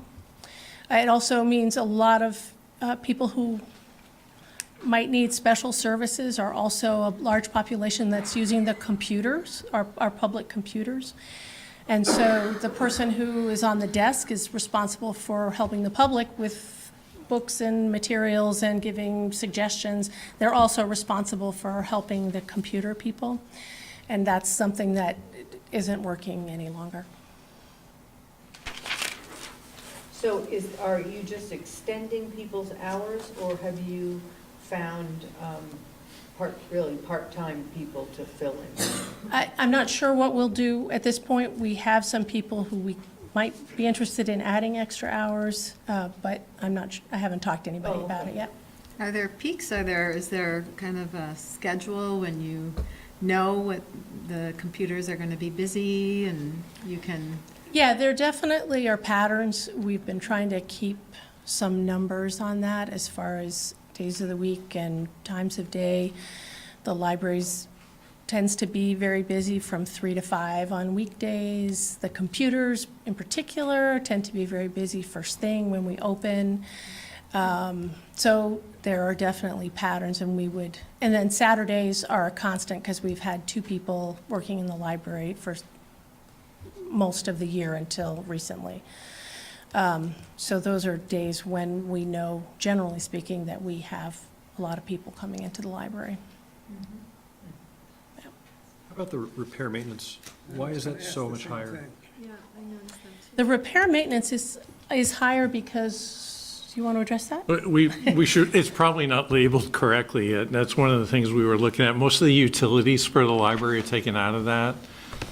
So the utility costs are built into that, and then we have some custodial money for the cleaning of the library that's also coming out I of think that that's on line. another line.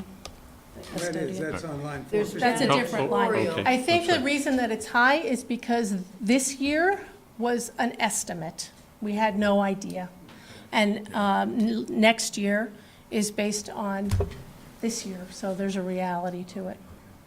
Of course, if we look another year ahead, and the community center is built on time, lots of these numbers are going to change, right? I mean, your lease will disappear at $45,000, Right, but the 2020 budget, 2021, I'm looking. oh yeah, in 2021, things will be. It's a whole new compl- ballgame A whole on a new lot of ballgame these, so- on many levels, yes. The lease is up a year from last November, right?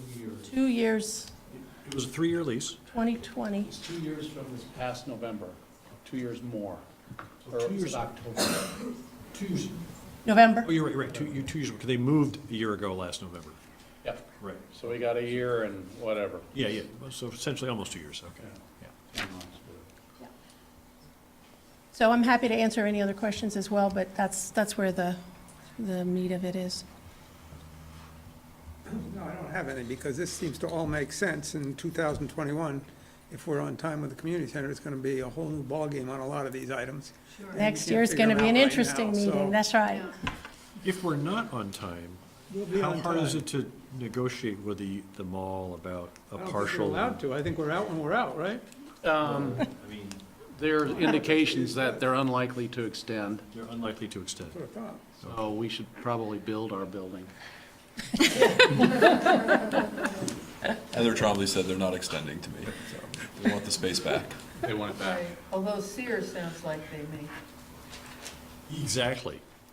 There may be have some some free space in spares, that area. thousands and thousands, tens of thousands of square feet. I would say that we have a very good relationship with the University Mall. If it's a matter of a month or something of short duration, it might be different, but they've been pretty clear that this is a 3-year lease. I'm glad to hear that.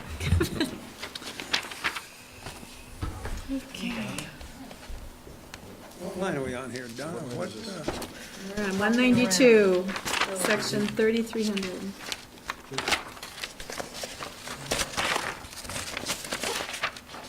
So page 5 of your expense section, section 2. The calm before the storm. Donna Kenville, City Clerk.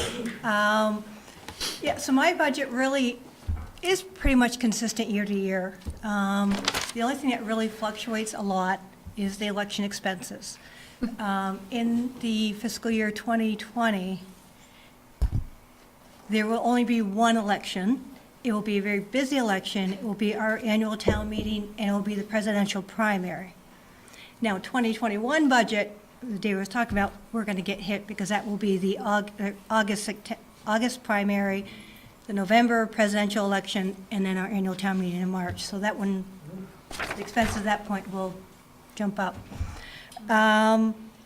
So in the expense lines, like I said, most things have gone down. One thing that has gone down, and I just want to make you guys aware of this, is since I have been here, the pay that we give to our election officials, whether it's the people at the front door or those people in the back working, have never seen an increase.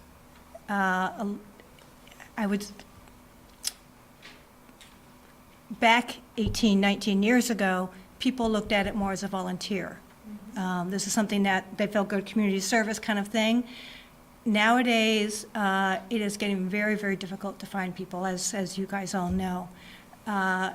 So we had a conversation at a Board of Civil Authority meeting, and the motion was to move up election pay to be up to the minimum wage.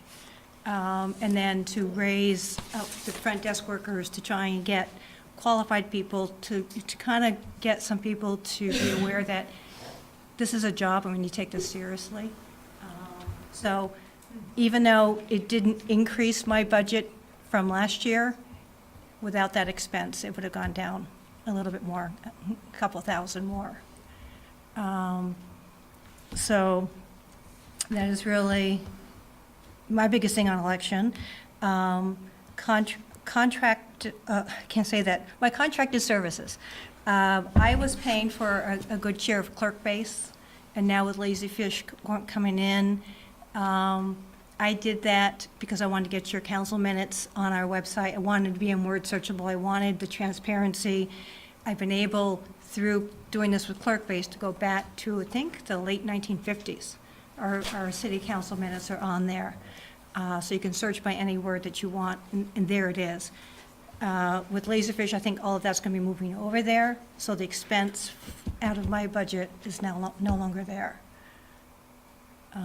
What's Lazyfish? Leisure. Laserfish, Laserfish.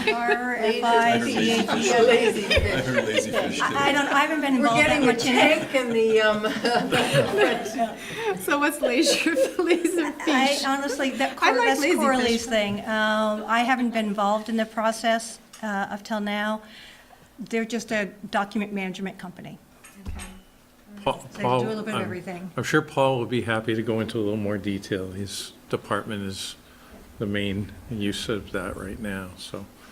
But to Donna's point, this, part of that digitization would take the current clerk base, all of that data and sweep it into the Laserfish, so that under Laserfish, if you picture it as an umbrella and you can do all these different things, the clerk base kind of file format would work. Instead of having two pots, in there as everything well. fits under the one, and I don't think there's any really increase to Laserfish to pull that clerk-based function When will it into be it. switched over?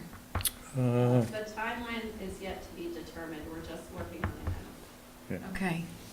But I Okay. imagine within the next 6 months, we'll be done with that. So that's pretty much my budget. If anybody's have any questions. I wasn't at the BCA at the time of the discussion over the salary.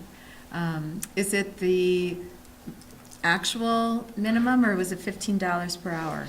The 15 We sticking in my said, head. the motion that passed said that it would be minimum wage, but then presiding officers, who are the ones who are actually in control of the polling place during election day, would be paid 15 an hour for the added responsibility. So the Vermont minimum wage. Vermont minimum wage, yeah. Okay.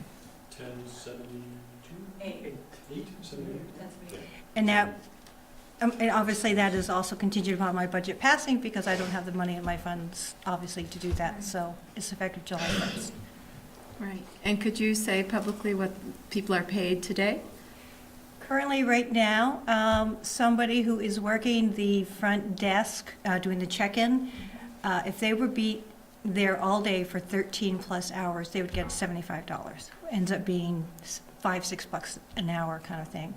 The rest of the election workers get paid $7 an hour. And when was those salaries put in place? You said it's never been changed since you've been I have been city here clerk. 19 years, 19 and that has been the fee that they have charged the whole time. And we have brought it up in the past, and the board is just like, well, not quite yet. It's not, we're still kind of, and unfortunately, with the way the world is on elections, there's a lot of skepticism. There's a lot of people who aren't sure about what's going on. The polling place isn't quite, it's a little more tense sometimes, because people do, they're pushing things, and they're watching and trying to find things, and so it does help to pay to have people who are there who are No, I'm just, qualified. Yeah. yeah, no, I just want to give it a context. And there's even been conversation between Peter Taylor, the chair of the board, to say that in this, maybe we need to start thinking about having some trained election workers that, within the city, they have to be within city residents, but someone that we could bring in and train, and they'd be there all day, and they're willing and able and trained and to take on those things that happen. There are a lot of complexities, I know, from working at the polls. And the other question, with the Vermont minimum wage, it goes up with the CLA, as I understand. Is that how it's going to happen as well? The motion was for minimum wage, for Vermont minimum wage, so every year it'll get looked at. Yeah. I move we increase the stipends of the city council by. I think we Second. do. I think we have an increase in here, Tom. Is that right?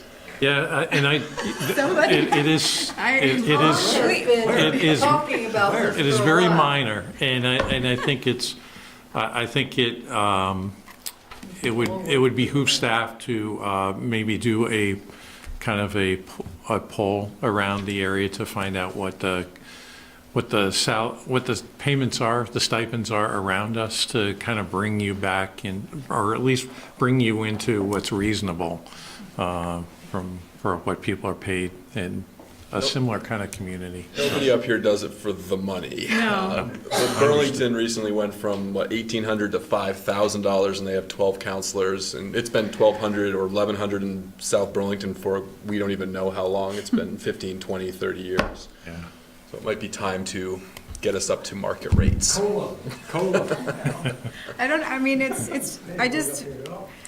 We're all miscellaneous, including what we're doing for election workers, and usually the federal government benefits. I want to put that out there. If you earn over 600, it's like, you send it in your tax bill.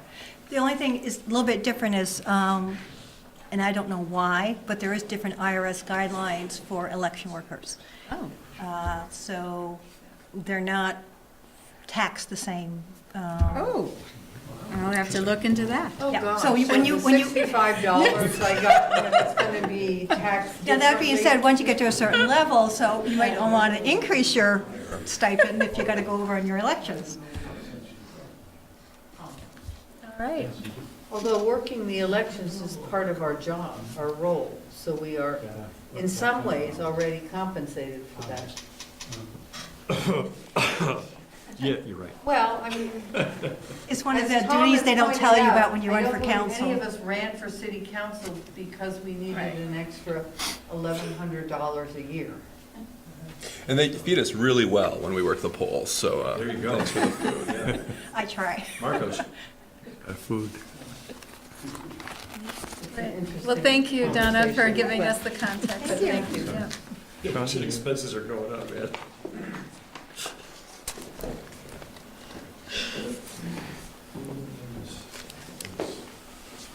Good evening. Good evening.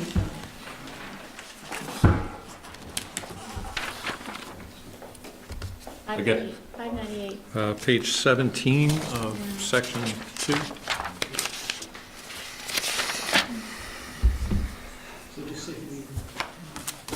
I am Sean Burke, and I serve as your police chief.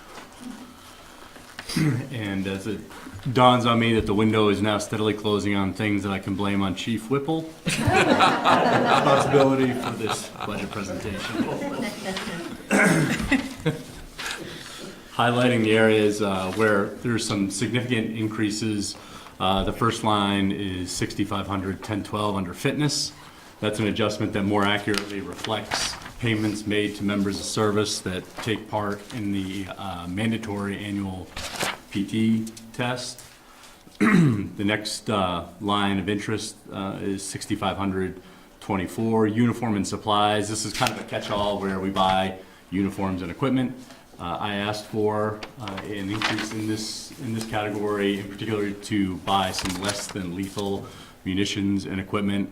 These are devices that hopefully we'll never have to use, but in the event of a critical or crisis intervention, again, it affords us a lot more options in order to bring someone under control if we're facing a situation such as that.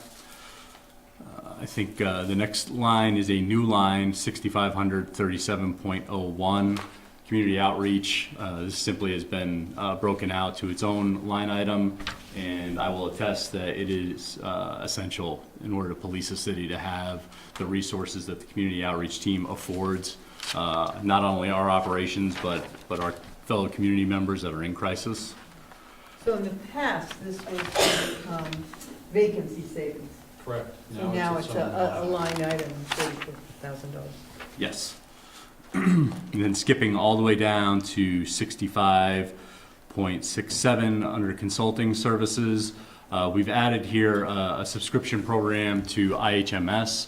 They're essentially a physical therapy firm based in Colchester, and they help us with preventative body maintenance.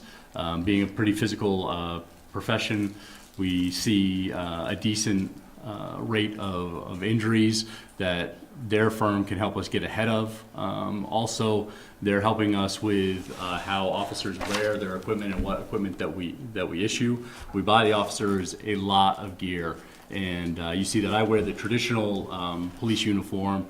You'll see more younger officers, newer officers now are wearing the weight-bearing vests. There's a lot of decent research behind why those are effective for a long-term police career, although no one has really actually studied this. IHMS is partnering with UVM, and they're going to do an actual research study on the feasibility and practicality and effectiveness of all the different uniform options that are out there. So that should be pretty interesting because, again, looking high and low, there hasn't been an academic research study done of any of this. It's all been done on anecdotal evidence, more or less. Does that include just the impact of wearing that weight on your body in terms of its effect on your back or your neck or your shoulders or something? Right. Or is this just research does it save lives? No, so undisputedly, if you wear a vest and you're shot, your chances are much greater. Not to diminish that. Studies. But when you wear your gear in a certain way, it really comes down to your individual body type. You know, because I have enough real estate around my waist, I can still comfortably wear my equipment. If you are a smaller person, it behooves that person, that officer, to move their equipment up onto the load-bearing vest itself. One, when they sit in the cruiser, they don't have handcuffs and those kind of things pushing into this lower back. It does distribute the weight better. But again, there's no exact formula to say if you are 5'8" and 140 pounds, you should wear this. Or if you're 6'2" and 210 pounds probably today, you should wear your equipment such as this. So we look to gain that kind of insight. So hopefully when we bring new officers on, we can equip them in a way that sets them up for long-term success in wearing what amounts to just about 28 to 30 pounds of gear on a 10-hour shift. This is ergonomics, this is their workplace. Yes, yeah. In the long run, reduces your workers' comp costs because you're investing in it now to prevent injuries, over time. Great. And then I'll move on to 6,572. A small ask here for in-service training. We are in the process now of promoting a new sergeant. That new sergeant will need leadership training, and that sergeant happens to be coming from the Detective Bureau. So as a result, we'll have to transfer a new detective in, and that person will need requisite training to be a detective for the city. And then also, in starting a little bit sooner than the fiscal year, we're going to be investing in some de-escalation training, and I also have high on the priority list crisis negotiation training. Right now, we only have one qualified, certified crisis negotiator, and that is an extremely valuable tool. Really, day to day, it's probably one of the most useful things that I've ever used in this profession, the skills of active listening, and we just need to build that out because when you examine our call volume, again, it relates or intersects quickly with mental health crisis, and these skills will help officers better serve citizens and build in time that we can use to formulate a better strategy going forward to remedy the system or remedy any given situation.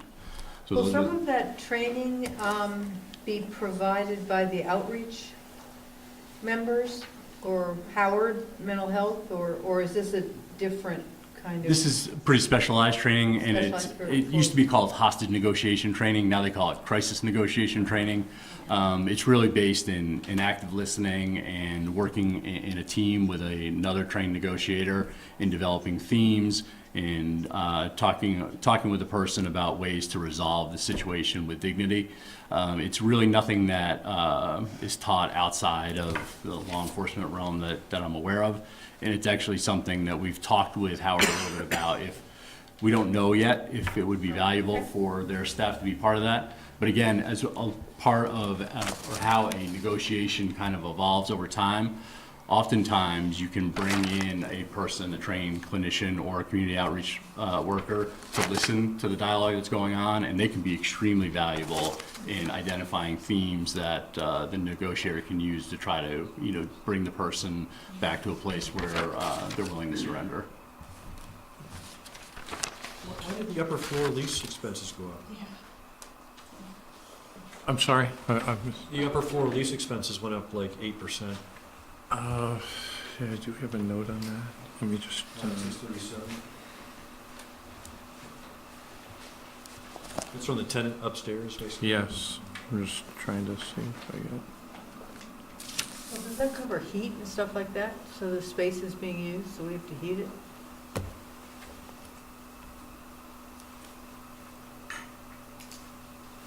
Or are you planning to do some changes up there? Is there some renovation that's supposed to happen? Oh, this would be the final payment on the lease, so we're paying it completely off. Oh, okay. Yeah, Oh, so I this see. would be the final payment. So we went up a And little then bit. the building's ours. Yep, then Oh, that's all done. It's the amortization on the amortization of the debt costs. Yeah, That final year is a little higher. so be the Oh, final. that's great. So next year, you'll have $183,000 to play with. I think the answer's false. We have promised him some facility maintenance money for the rest of the building. I'm sorry, I missed one line where there was an increase under 60.58, our records management system known as Valcor. That product was built almost grassroots here in the Vermont law enforcement community, and it reached some development challenges because it was literally the developer standalone with one person doing development, marketing of this product. They brought on a new team member. They had to raise the rate kind of out of the blue last year. We're anticipating another rate increase this year, but even at the projected cost of somewhere around $12,000 to $11,000 a year, that's falls in comparison to most off-the-shelf products would cost the police department about $50,000 a year for another records management system.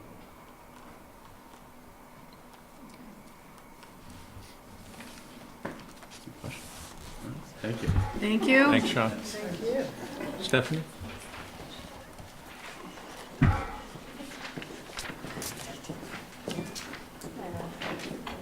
So I'm Stephanie Moore, the HR director.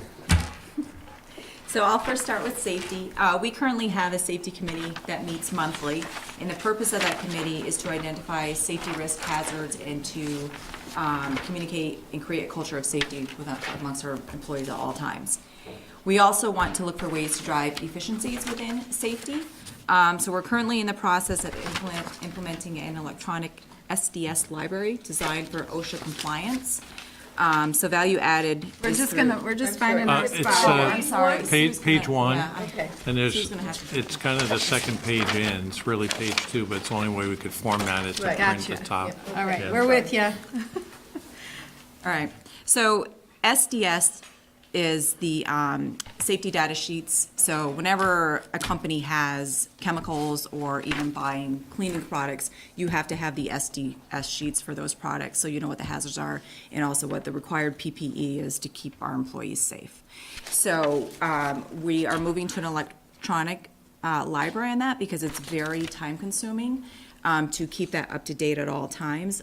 Our safety committee, as you know, are our full-time employees.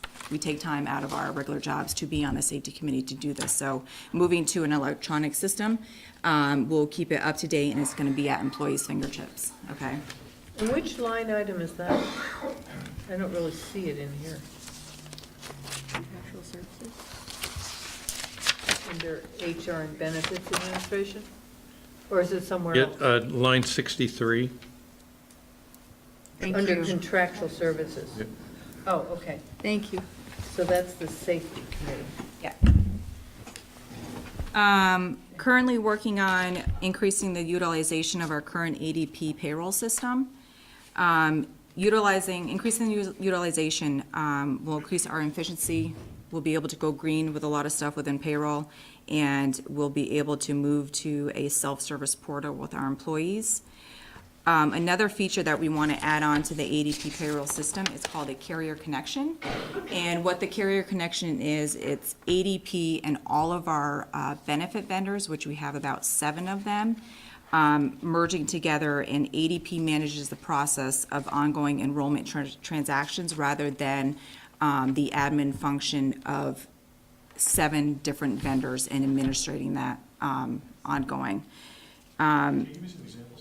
So, Cigna Healthcare, whenever there's a change to someone's healthcare, whether it be dependents or change in plan, we can manage that through ADP rather than doing ADP and Cigna. We can move to an online open enrollment rather than having to collect all this paperwork for employees. They can, ADP would manage it through the carrier connection with all 7 of our benefit vendors. It streamlines the process, it reduces error because there's less administration, and it makes the process more efficient. And again, provides more of a self-service portal for our employees during open enrollment.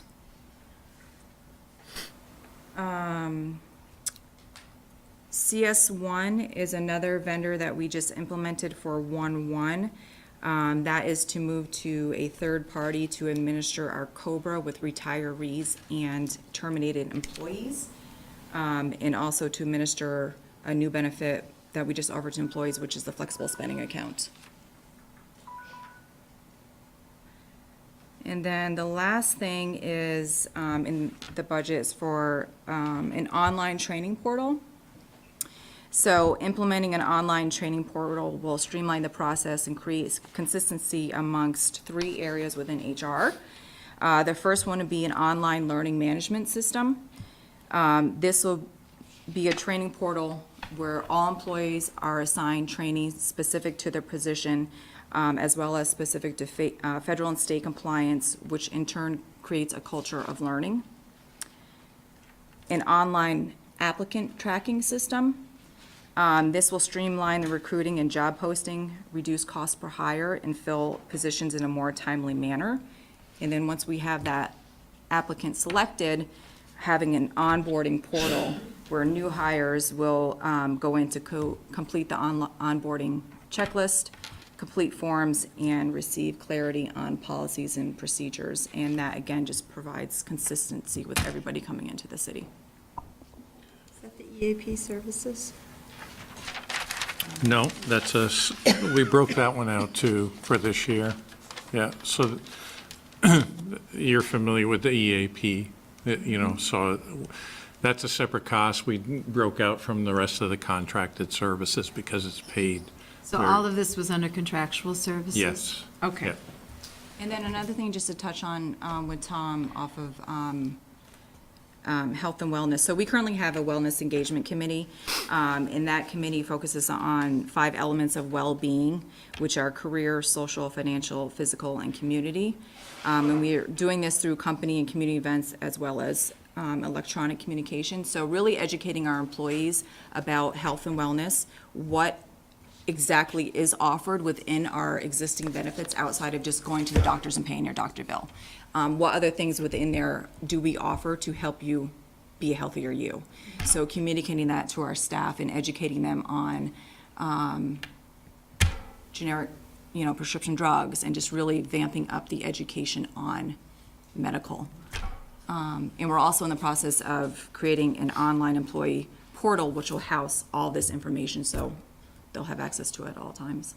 And how do you determine if that's effective? We get utilization reports from our insurance company. So if you're I'll be able- suggesting they do. I'll be able to see like how many people are using the EAP program that we're offering. Cessation program or whatever. Why is the group life higher?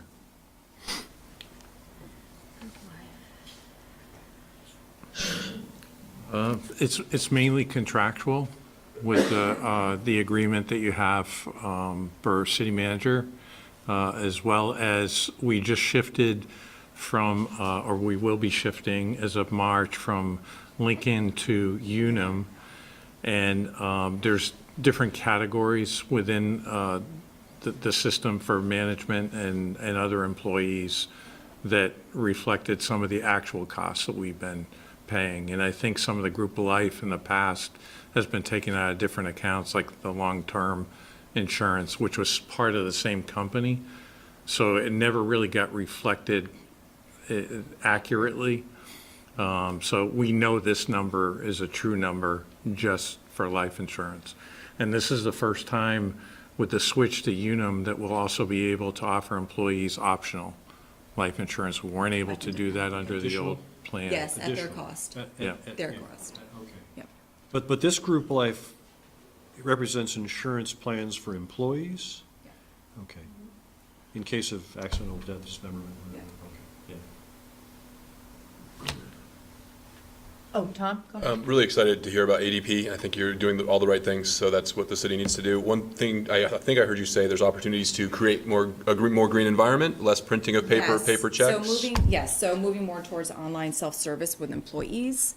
Obviously, giving them more access online, they'll be able to turn off paper pay stubs and stuff like that and just have everything on their phone. Do you have a rough percentage of how many are still getting paper checks?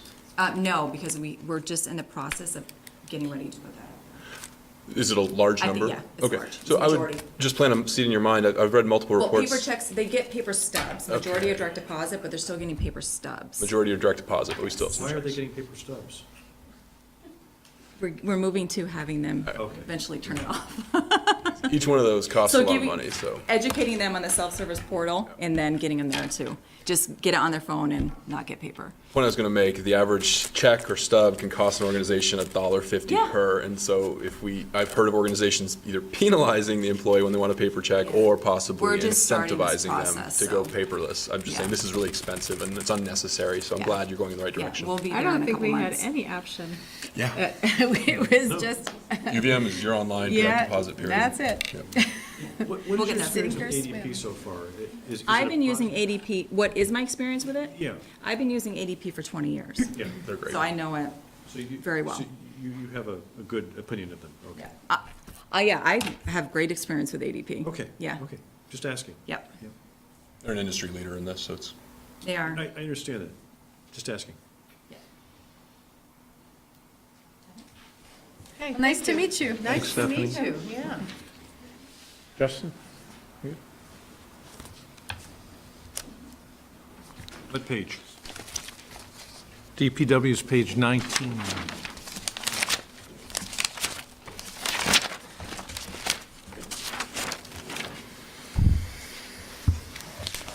Hello, Justin Rabidou with the Department of Public Works. Excuse my throat tickle here. You said 9, page 9? 19. 19, sorry. Let me know when we're all there. Sorry, 19. Just page 1 for me. It's real easy. Looks like we're good. Such an easy job. I will start by highlighting, and I'm just going to go by the last 4 numbers in the account number. 2145, which is winter sand. We will highlight there. You'll notice, I'm sorry, winter salt. You'll notice we have a $20,000 increase. That is due in 2 parts. One, we're trying to catch actual, to be consistent with actual. So if you look at the actuals, but we also had a 13% increase in the actual material cost and we piggyback, like all municipalities do, on the state's bid. So the unit cost went up, and we have historically been buying more units of salt in years past. So that's why you see a decent jump in that category.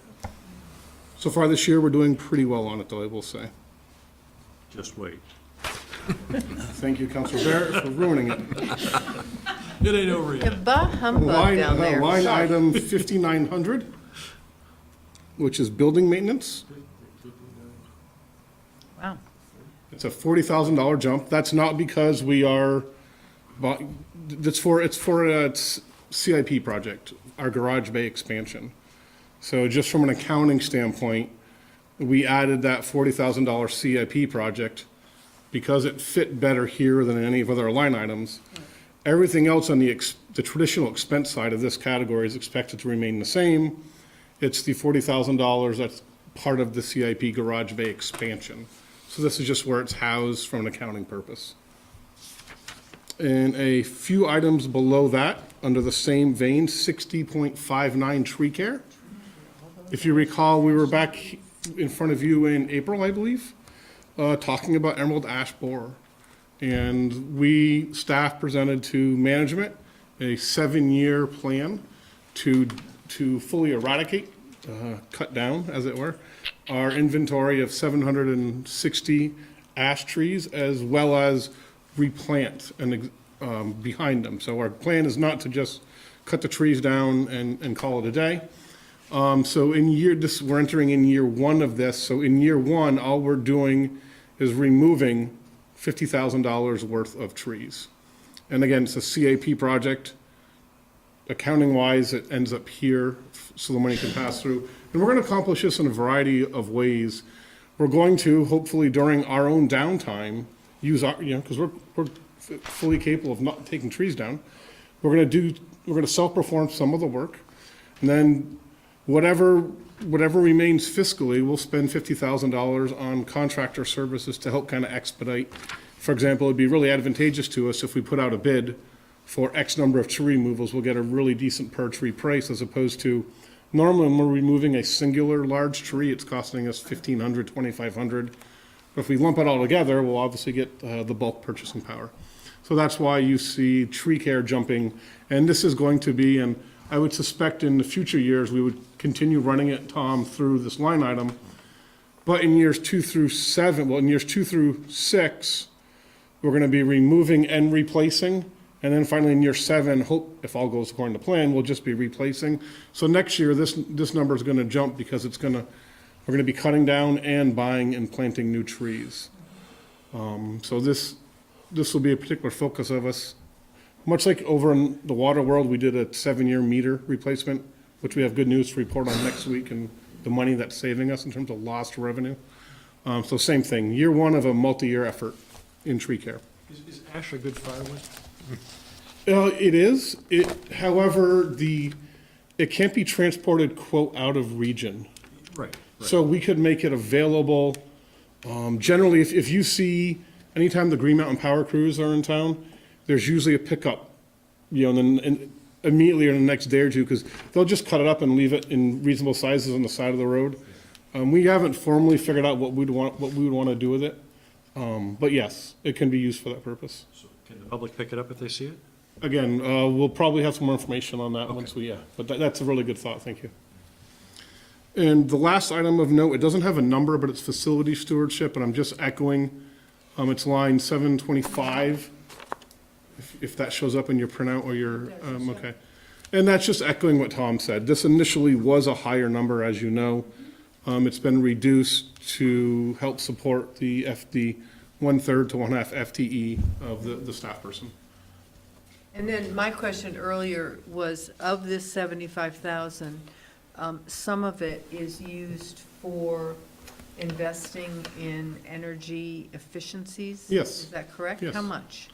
Well, we've never had for example, a facility stewardship project could be making a bathroom ADA compliant. It could be swapping out LED fixtures or doing actual energy efficiency projects. We've never had, and nor has there ever been direction that it should be 80% this and 20% that one year. So it's more as what projects make the most sense in terms of ROI, what other grant opportunities are available. We certainly have a list of projects that kind of straddle the line between straight facility stewardship and energy efficiency. And if there was a direction to focus more on one type of project than the other, we could certainly try to implement that way. So will the new person, Lou, be doing that for Justin and presenting that $75,000? Yeah, presumably they'd be working with Paul Connor, Sustainability Officer, and myself. We would winnow down the much larger list of projects, probably in conjunction with some of the folks in the audience tonight to my right. We'll go over that. Okay. All right, I was just trying to understand the process. That sounds great, because that's a lot of work. I mean, in the past, it's paid for both, just kind of standard building upkeep as well as the fixed fee projects. Sure. So those are my items of highlight in the highway expense side. Certainly, if there aren't any questions, I can quickly jump over to revenue. That's my question, yeah, because we haven't talked about revenue yet. The highway revenues went down in this upcoming budget. I saw. Yes, so I guess we'll move over, at least for now, to highway revenue. And I believe Tom Hubbard, because this is simply, again, I believe these are, it was an accounting issue, why there's $160,000 less in line items 0703 and 0707. Those are reimbursements back into highway. Tom, if you want to take that, please. Yeah, the way that the pension payment has worked in the past is that we've moved money out of the enterprise funds into the DPW where the money got credited and then into the pension payment line. Sue now just basically pays those directly out of the enterprise fund account numbers. So we no longer credit highway with that kind of money. It really wasn't a credit to them. It was a payment made to the pension program directly on their behalf. So we just kind of made that a simpler process.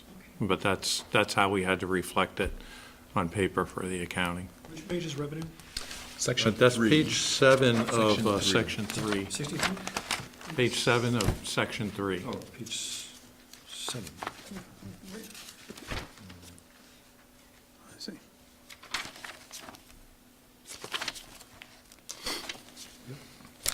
And also, we anticipated, as discussed before, we've had various random miscellaneous receivables. However, we don't want to make a practice of budgeting for those so we've lowered that from years past. If we get the money, great, but the budget isn't, we're not going to try to prop a budget up on paper that way. And since we've been talking about trees, what's the tree replacement fee as opposed to what this project is that we're starting this year? So tree replacement fee is whether it's you, when your car goes off the street, and you run over a tree. I haven't done that. Unfortunately, there's about Or 18 one of your to, children. we get about 18 to 24 a year, you'd be surprised. Or if there's a developer that is making a payment in lieu of, so it's, if we get donations for trees, it's a revenue pass-through for any types of new or trees that we have to replace, and frankly, a lot of them are insurance-related. Like I mentioned, there's a lot of knockdowns of signs and trees and the like. Street. So that's where the money comes through. Again, it's nothing that we budget, but it's there because it does happen. And when we do get them, we've been putting them more in the miscellaneous revenue rather than the specific category. Does it take you long to collect from the insurance? Yes. Is there a reason why? I mean, if somebody is drunk and they knock a tree down, why does it take so long? So let's say an incident happened tonight. The insurance company's generally gonna pay an actual amount. And oftentimes, there's more than the cost of a tree. You know, we bill labor and equipment. So they'll reimburse us once the work's done. So in that case, it's not their fault. In the other case, insurance companies. You know. And then we have folks that try to make appeals to myself or to Tom or Kevin, and can we keep it off and we don't play that game, but it adds time to the dance. We can have the other paper have a little column. Tree replacement contribution. Certainly. And so as you see, the revenues on highway are just under $1 million, and the expenses are a little bit over 2.5 million, that's a pretty consistent gap historically within the highway fund. And we'll be back next week to discuss utilities. Thanks, Justin. Holly, nice work on the Pinnacle. Are they done, the stormwater? No, they're done for the season, but they'll be back. Season, yeah. Obviously, but they'll be back in the spring. One of them looks like it's an evaporator for a maple syrup, 'cause Yes. Is it a long channel that comes Along back Spear from Street, itself? yep, Because it intends to try and evaporate, I guess, probably, or? Well, it doesn't evaporate as much as you allow the solids to settle out of the Okay, so stormwater. it's a longer distance to do that. And then it discharges on the other side of Spear Street. Have a nice picture of it. Thank you. No, I do. You were hoping it was maple syrup. Looked at it, I was like, that's the biggest evaporator I've ever seen. What page? Recreation is on page 8 of section 4. So, for the record, Holly Reese, Director of Recreation and Parks. Page 8? Section Page 2. 8, 9, 10, and Section 11. two? Yeah, we're expensive. Section 2, I'm sorry.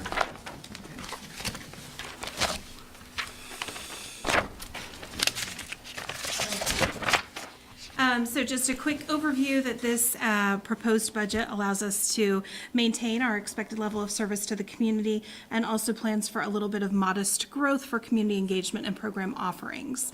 So the administrative line item would support 5 full-time staff, which would be myself as director, 2 program staff, special projects staff, and a customer service specialist. Just a couple noteworthy things in the first section. You'll see telephones have gone down a little bit.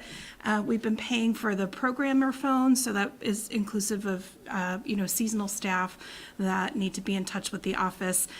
So we've put that into the program fund. So that's gone down a little bit here, but not overall in the budget. Dues and subscriptions have gone up, and that's just to fully cover our full-time staff as well as the executive Recreation and Parks Committee for membership, both locally at the state level with VRPA and nationally with the National Recreation and Parks Association. As Coralie mentioned, our printing cost has gone down because we're now sharing that with the city for Sobu Life, Sobu Play. And travel and training is increasing a little bit, and that's just to ensure after we hire this 5th person that 3 full-time staff can attend the state conference that's held annually in October, and 2 full-time staff can attend the national conference, which vacillates between September and October. For programs, down a little bit further, senior programs have gone down, and we're consolidating those with adult programs now. So that's just a shift, but you'll see that there. Special events is just a modest increase to support creation and implementation of some new things. Park supplies, which would be down a little further. Oh, we're at Red Rocks first. Okay, that's fine. So just a reminder that the overall budget for Red Rocks supports 49 hours of open gate and open beach time during that 8-week season, which is mid-June through mid-August. We did a trial run last season where we did not have gate fees, and we will hope to continue that this coming summer as well. So that will be reflected in the revenues. So we wouldn't anticipate revenues for gate receipts. There are a lot of projects going on with open space and parking assessments down at Red Rocks and entryway, so just being fluid there, but the proposed budget covers the staff park rangers that we had last summer, and that seems a successful model. So, I'm not clear. So we will not have gate, So we will be charging. we won't be charging. Right, and we didn't charge this past summer Right. either. And what was the thinking behind that? Because I remember in years past saying we've had more, people paying parking fees than ever before. Yeah, I think there was a bump in a year that we saw no rain in a summer, and so that seemed a banner year. I think that we're really rethinking the way that we look at Red Rocks, and is that more of a natural area, a natural space? And so as we're working on a lot of the significant projects with the Open Space Fund, some of those are looking at how people are accessing the park, how people are parking, are people really parking in the park? So last year we did a trial to say, okay, well, if there's no parking in the park, are people still accessing parking outside, or are they finding, something different? A lot of the issues with Red Rocks are the staffing traditionally ends at 7, and so they were locking the gate, and so people were stuck inside the park or couldn't watch a sunset because of the timing. So, we allowed for outside parking, and traditionally that would be closed off during a ticket at the gate option. So we found that people were using the outside parking during the day to accommodate for that, and not excessive parking actually inside, but leaving that option open. So I think we're gonna explore that for another summer as we work through the open space projects and see what comes of that. So was there parking in the park last summer? There is, There yep, yep, but during the hours of 12 and, between 12 and 7. So then the gate 7 was days locked a at week. 7? Mm-hmm, yep. Could put a parking meter in there, right? Just one of those parking meter boxes, or, I mean, I don't know. And you have to get the parking enforcer. Donation box? No. There are certainly options, and I think that, Ashley Parker's looking through the management plan of Red Rocks as well. And, parking flow and access is certainly something that is being explored. So we're just being fluid and flexible with that. Ashley management plan, is this what we're using our open space funds for? Yep. Yeah. Yep, part of. Part of them? Yep. I'd love yeah. to see their charge, kind of their work plan and all of that. Is that something that can be made available? The work plan for Ashley management. Oh, so for Ashley Parker, who is the open space project manager. Oh. Yeah, so she's working off of the task force list that has, been approved by council, I think 2 years ago now. So she's chipping away at that list. And some of the Red Rocks issues have been identified on there. I'd love an update on what's been done in that Yes. space with that money that we approved 2 years ago, at some point. Ashley Parker is managing both the half cent for the parks and the 1 cent for the penny for paths. So at some point, we can have our end talk about both. Great. That'd be good. Great. Other, vehicle maintenance is up just a tiny bit. We do have 2 older vehicles in our inventory, both a pickup truck and a 20-passenger minibus. So that's just, projected cost of maintenance there. In our contracted programs, driver's education is... Hold on. Yep. The capital items in line 363, they're... Yeah, $265,000. That's the. CIP. That's the CIP. The open space stuff. So is that using the half penny? Just an FYI, if you're looking at the electronic version and you happen to stumble on a cell that looks odd to you and you don't know what it is, I linked the CIP directly to this file. So you can see a reference at the top where it says CIP 2020, and then there's a cell locator. So if you, at the bottom of this file that went out electronically, you can see there's a tab that says CIP 2020. Yeah. Well, if you go out to that file, you'll find that amount, and you'll find what it's for. So just as a heads up, if... I'm just asking where the money's coming from. Right, yeah, and I was just saying, if you happen to be looking at the electronic version, the CIP is linked directly to this file. So you can just flip-flop back and forth and find out what the descriptions are there too. I don't see where the money's coming from in Do you the have the CIP. list of the projects, Holly, for the 265? For the included? Funding is from, so Megan's question is, where's the funding coming from? And this is the Right. half This is the cent. half cent from the open space. This is the half fund. cent. No? No, that's in Ashley's CIP for her open space projects. Okay. Yeah, so Okay. these are different funding sources. Some of them are rec impact fees, some of them are grant funds, some of them are, so it refers specifically to our CIP. So, Which is funded by impact fees and other stuff? right, so it's Okay. it's the sum of, should be the sum of those, and it is. It's the sum of these 4 projects.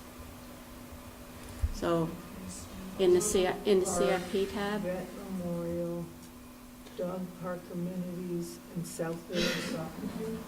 correct. Yeah. Now I'm confused on 363. Why did it drop to 0 in 2019 and then it's going back up to 265 in 2020? Did we just not do anything in 2019? We were paying them directly out of the open space account and directly out of impact fees. So we're kind of bringing the money into the fund this time and paying it right out of the fund. What are these capital items for $250,000? It's in the Overlook CIP. Park, I think, is the, Yeah, it's Overlook Park, it's Vet Memorial, Dog Park, and South Village. So you'll find the sum of those is $265,000. So that cell in the general fund is linked directly to this CIP. And so we if have you look- revenue accounts that offset most of this. And so between rec impact fees, there's a separate one for the South Village soccer field, and then there's rec impact fees for the dog park. The Overlook Park, it would come out of the general fund. And the lighting is the Veteran Memorial Project, additional lighting up around the band shell that we felt we needed for some of the Sobo Night Out events, just to provide some additional safety up there. So a lot of that has a revenue offset to it, but this is the expense number that you're looking at here. All right, see, I hadn't noticed that there's a difference between Holly Reese and Ashley Parker, so I've learned. Thank you. It makes sense. You got it. All right. Getting back to contracted programs, so driver's education, we've separated that out, and there is an increase, and that is, we're now running 3 sessions of driver's ed, and usually we don't identify program-specific things, but it's such an expensive program. So we're running about $33,000 of, bringing money in, and much of that goes right back out in the expenses. So we've just separated it out and highlighted it there. Traditionally, we do 2 seasons of that, and we're, because of demand, adding a 3rd, so. Students do not pay for that? It's an, No, students pay for that.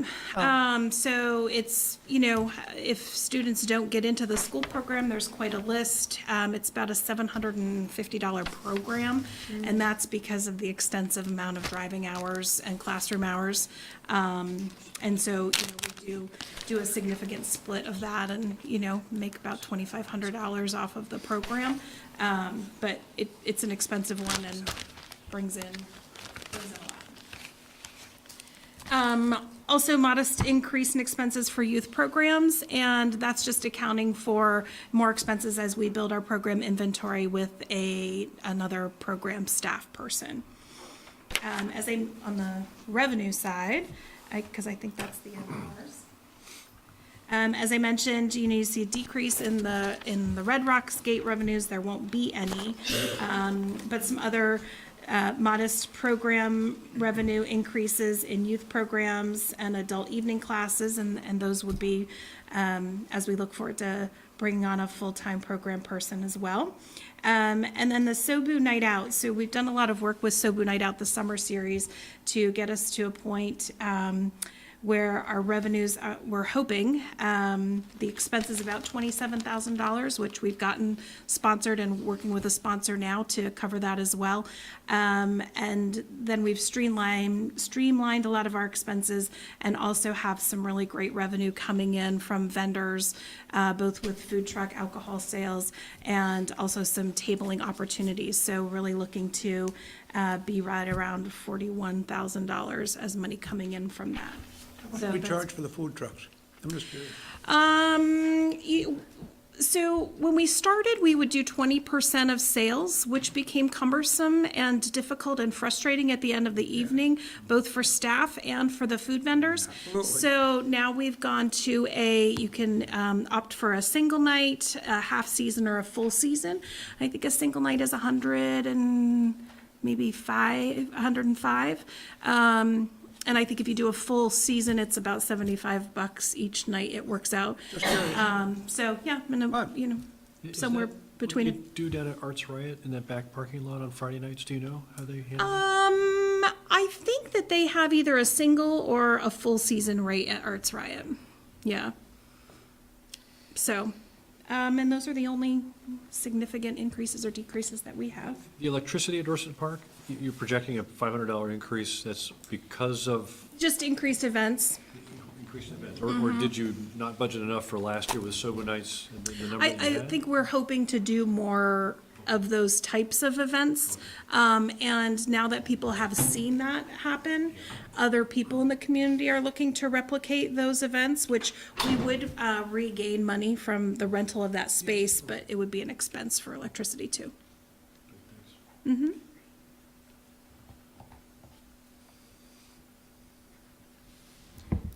Thanks, Holly. Okay, thank you. Yeah. Karen? I just have a general question too. I'm trying to understand. There are so many different sections for parks and recreation. And is there a reason? There must be a rationale for that, and I'd love to know what it is. Yeah, a lot's depended on the director that we've had Depends over on the the last few director. years, and so there's been a number of changes, and the way the auditing works is if you had an expense within the last 3 years, you have to continue to show that account. And I think there's a way that I'm sure Holly would love to be able to combine. I'm hanging out for the answer to that question. I'm sure she'd love to be able to combine it more into more comprehensive program headings, and we would support that as well. So when we talk with Ron again, when he's here for your next meeting, we'll look and see, we want to meet the requirement that we have to show, but is there a way, at least for budgeting purposes, that we can kind of consolidate things a little bit better? But it's been mainly the reflection of different directors over a number of short-term years here that have kind of had their own system that worked, and Holly's just Right, trying and there have to been several. take it and make it work now. Because parks is separate, and why is that? Parks is mainly under Public Works. Okay. The division under Public Works. All right. Yep. Okay. Hi. Hello. Hi there. Are you feeling all right? I've been concerned. Okay. Chronic condition, no big deal. Oh, boy. Don't smoke. I'm Terry Francis. I'm Deputy Chief of the Fire Department. Currently your interim chief. I'm also the emergency manager, building inspector, kind of jack of all trades. So we have a few things going on. Fire's page 13, if you haven't found it. Lucky 13, yeah. Just a number. We've already kind of addressed the overtime issue with 2 additional personnel, which we're really pretty excited about. Thank you to Tom and Kevin on working on that. Our people are beat. I mean, they're just beat. We're supposed to work about 2,700 hours a year. They're working about 3,200 hours per year, which is a lot of work. And we've been really busy. We've had December's been pretty terrible for the fire service. Guys have had 5 suicides in 8 days. They're able to resuscitate 3 of them. It's just kind of takes a toll on the things, believe it or not. Frankly, we've stopped counting overdoses. There's just so many of them that it's very problematic for us. So that time off for us, for the staff, is very important to rest, recuperate, be with their families, just chill for a little while. So that's very important. So we should be hopefully be able to positively impact that. One of the things that this budget does reflect, it reflects a lot of changes in the state licensure for our EMS side of things. As you know, all of our firefighters are cross-trained, at least as intermediate basics, if not advanced or paramedic level. We've had a change in the type of training that the state wants us to have, and the number of hours that we are required to do that. So you'll see throughout the budget there's increases to the training funds because of that. So as a result, in the fire department overtime training, you'll see that there's an increase about 42%. That is to incorporate some of those training requirements, partly on the fire department side of things for not only fire service, specialized rescue and not like, but because all of our people are fully cross-trained, we break it out between fire and EMS, the fire and ambulance budgets for all that. One of the things we are concentrating on is it's called the TCCC program, which is the firefighter medic program, which we need to have in order to have our people certified to handle, God forbid, a school shooting or some other mass casualty event involving weapons or weapons of mass destruction. That's a perishable skill. And we have found, because it's a low-frequency, high-hazard type of event, we need to be able to train on that more frequently. That takes more time and effort and energy away from our other duties. Frankly, we're not able to do them during our normal work hours, as we're doing 11 to 12 calls a day. This last month, we've been doing, on average, 20 calls a day. And we're just not able to get that kind of concentrated training time to get that done. Here on, let me give you a different line item here. Under 2,400, our uniforms, with the increase of staffing, we'll see a jump in our uniform expenses for that. There are a number of things that are covered by the COA that we're required to provide our personnel, whether it be duty boots, uniforms that we wear, our duty jackets, which are supposed to be HIPAA, bloodborne pathogen compliant, so that if we do get blood on us or other human products, they won't absorb into the coats. We prefer not to use our turnout gear for that, mainly because the turnout gear is $6,800 a set, and a coat's about $340. So anyway. And that also goes back to firefighting clothing. Again, I just mentioned our average set of turnout gear is $6,800 a person for one set. We're required to have 2 sets. And the city just completed upgrading this past budget year, of making sure that everybody has 2 sets of gear that is NFPA compliant. It does have a shelf life of not more than 10 years. So we now have it on a cycle of replacement to try to break down that cost over a number of years. Additionally, with our air packs, which is line item 31, we've seen an increase in that. Our air packs, which were purchased 5 years ago, came with a 5-year warranty. They're off warranty now, so any type of work that we have to have with those air packs actually has to go to a certified individual, and that's the reason why that's increased as well. Same thing with our radios. Radios were on a 2, which is line item 52. Our radios are at the end of their warranty period as well. So the normal wear and tear on the units of costs us, are requiring us to absorb those costs. The new radios? Yeah. The new ones that we just bought? 2 years ago. 2 years ago, yeah. Warranty. Had a Time 2-year flies. warranty? Yeah. Wow. Darn it. Yeah, they work really well. Until they don't. Yeah, and for And us, then you it's need kind to of have 'em critical when fixed. they don't, you know. Yeah, It's exactly. disturbing for You our did use a troops. special Visa card to get the extra 2-year warranty, is that? Yeah. We looked at that. Doug did a really good job of finger bending and arm twisting to get a really good warranty off of the system. Recruiting and testing is in 7207. We increased that again. We're looking to increase staff. And so there costs more money, obviously, to do the recruiting process for these people. I believe that Megan and Helen, Tom and Kevin talked to you a little bit about defraying the costs of the new recruits potentially through a SAFER project, which is a federal grant for fire service to increase adequate staffing and resources for EMS and fire. I really don't know. I looked online today, and because we've had 2 government shutdowns in the last 2 years, their system is so messed up right now. We're not sure what the actual deadlines are going to be to apply for these. We may have to apply for a waiver, but we'll certainly try to defray those costs.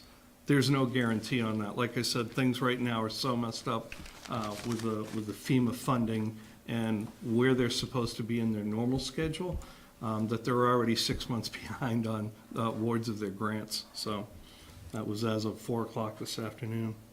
Let's see. We did have an increase for fire department furniture and equipment, and that part of that's through the CIP. It's a roll into the CIP of some monies that we had set aside for equipment maintenance fitness equipment in particular. The stuff's 20 years old. I think there may be a savings in that.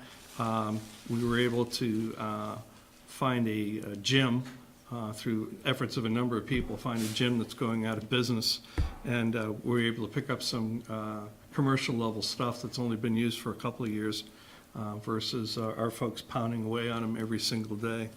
Can I interrupt you there, Terry? Sure. I want to thank our friends at Trader Duke's. Yes. And, Oh, you were in the paper. Yeah, oh, that's right, that? yeah. You were looking very athletic in the paper. Yeah, you were on the Treadmill. treadmill. Yeah. Yes. Yeah. Really? You didn't know? Shorts and I everything. saw him on Facebook. I didn't see him in the paper. Really? but- Oh, it was Wow. on Facebook. That's what it was, yeah. We're Was gonna it get Facebook? Oh. So, but I want to thank Rick and the folks at Trader Duke's for donating, I think, 6 pieces of equipment for our gym, for Nice. you guys, and for Public Works and the city. And it was very nice of them to do that. This is the second time they've done it in 3 years This is used equipment that they're replacing from their that they're own? replacing. Okay. Yeah. So Rick Milken and stepped up and offered it to us at no charge. Absolutely, and that's a very gracious gift. We have we have a number of our people who appear fitness instructors through the IFF. They know their equipment. They're also gym rats. This stuff is, I am not, by the way. you're welcome. You look like you were. That was just for the picture. Yeah, okay. The firefighters will run you through their program. No. It won't run me through their program. Run All right. down. Offer stands, though. Anybody wants to try it, more than welcome to. You should dare us all. We should do that. Well, I got to give Stephanie Moore some credit, as she has not worked with the fire service a lot in her career, as it's all in the private sector. When we had our CPAT, which is a candidate physical agility test, she actually went through it. And she did pretty well for not being a firefighter and not being used to that. She did okay. I don't think she's going to do it again, though. Just saying, but she was a real trooper and got that done. Some of the good news is Engine 2 is paid off. So that's why you've seen a debt reduction in the fire truck replacement fund. When is the replacement? 2 years. Yeah. And that actually brings us to equipment maintenance, fire apparatus maintenance, and tires. We've had a lot of challenges with construction around with road hazards taking a toll on our tires. And those things aren't covered by insurance. The rear wheels of the apparatus, there's 4 of them in the rear wheels. Those are $600 a piece cost. The steering wheels are $900 a piece. And we've had some fatalities with the tires on that. The good news is the safety features that are built into the apparatus that is now part of the standard. One case kept the wheel on the tire when we had a blowout, and the apparatus was able to stop. In fact, they didn't even know they blew the tire. So the expenses that we put into those tires and the safety things that go on the inside of the rim certainly have done their job. It's one of the. How many miles a year are you putting on the?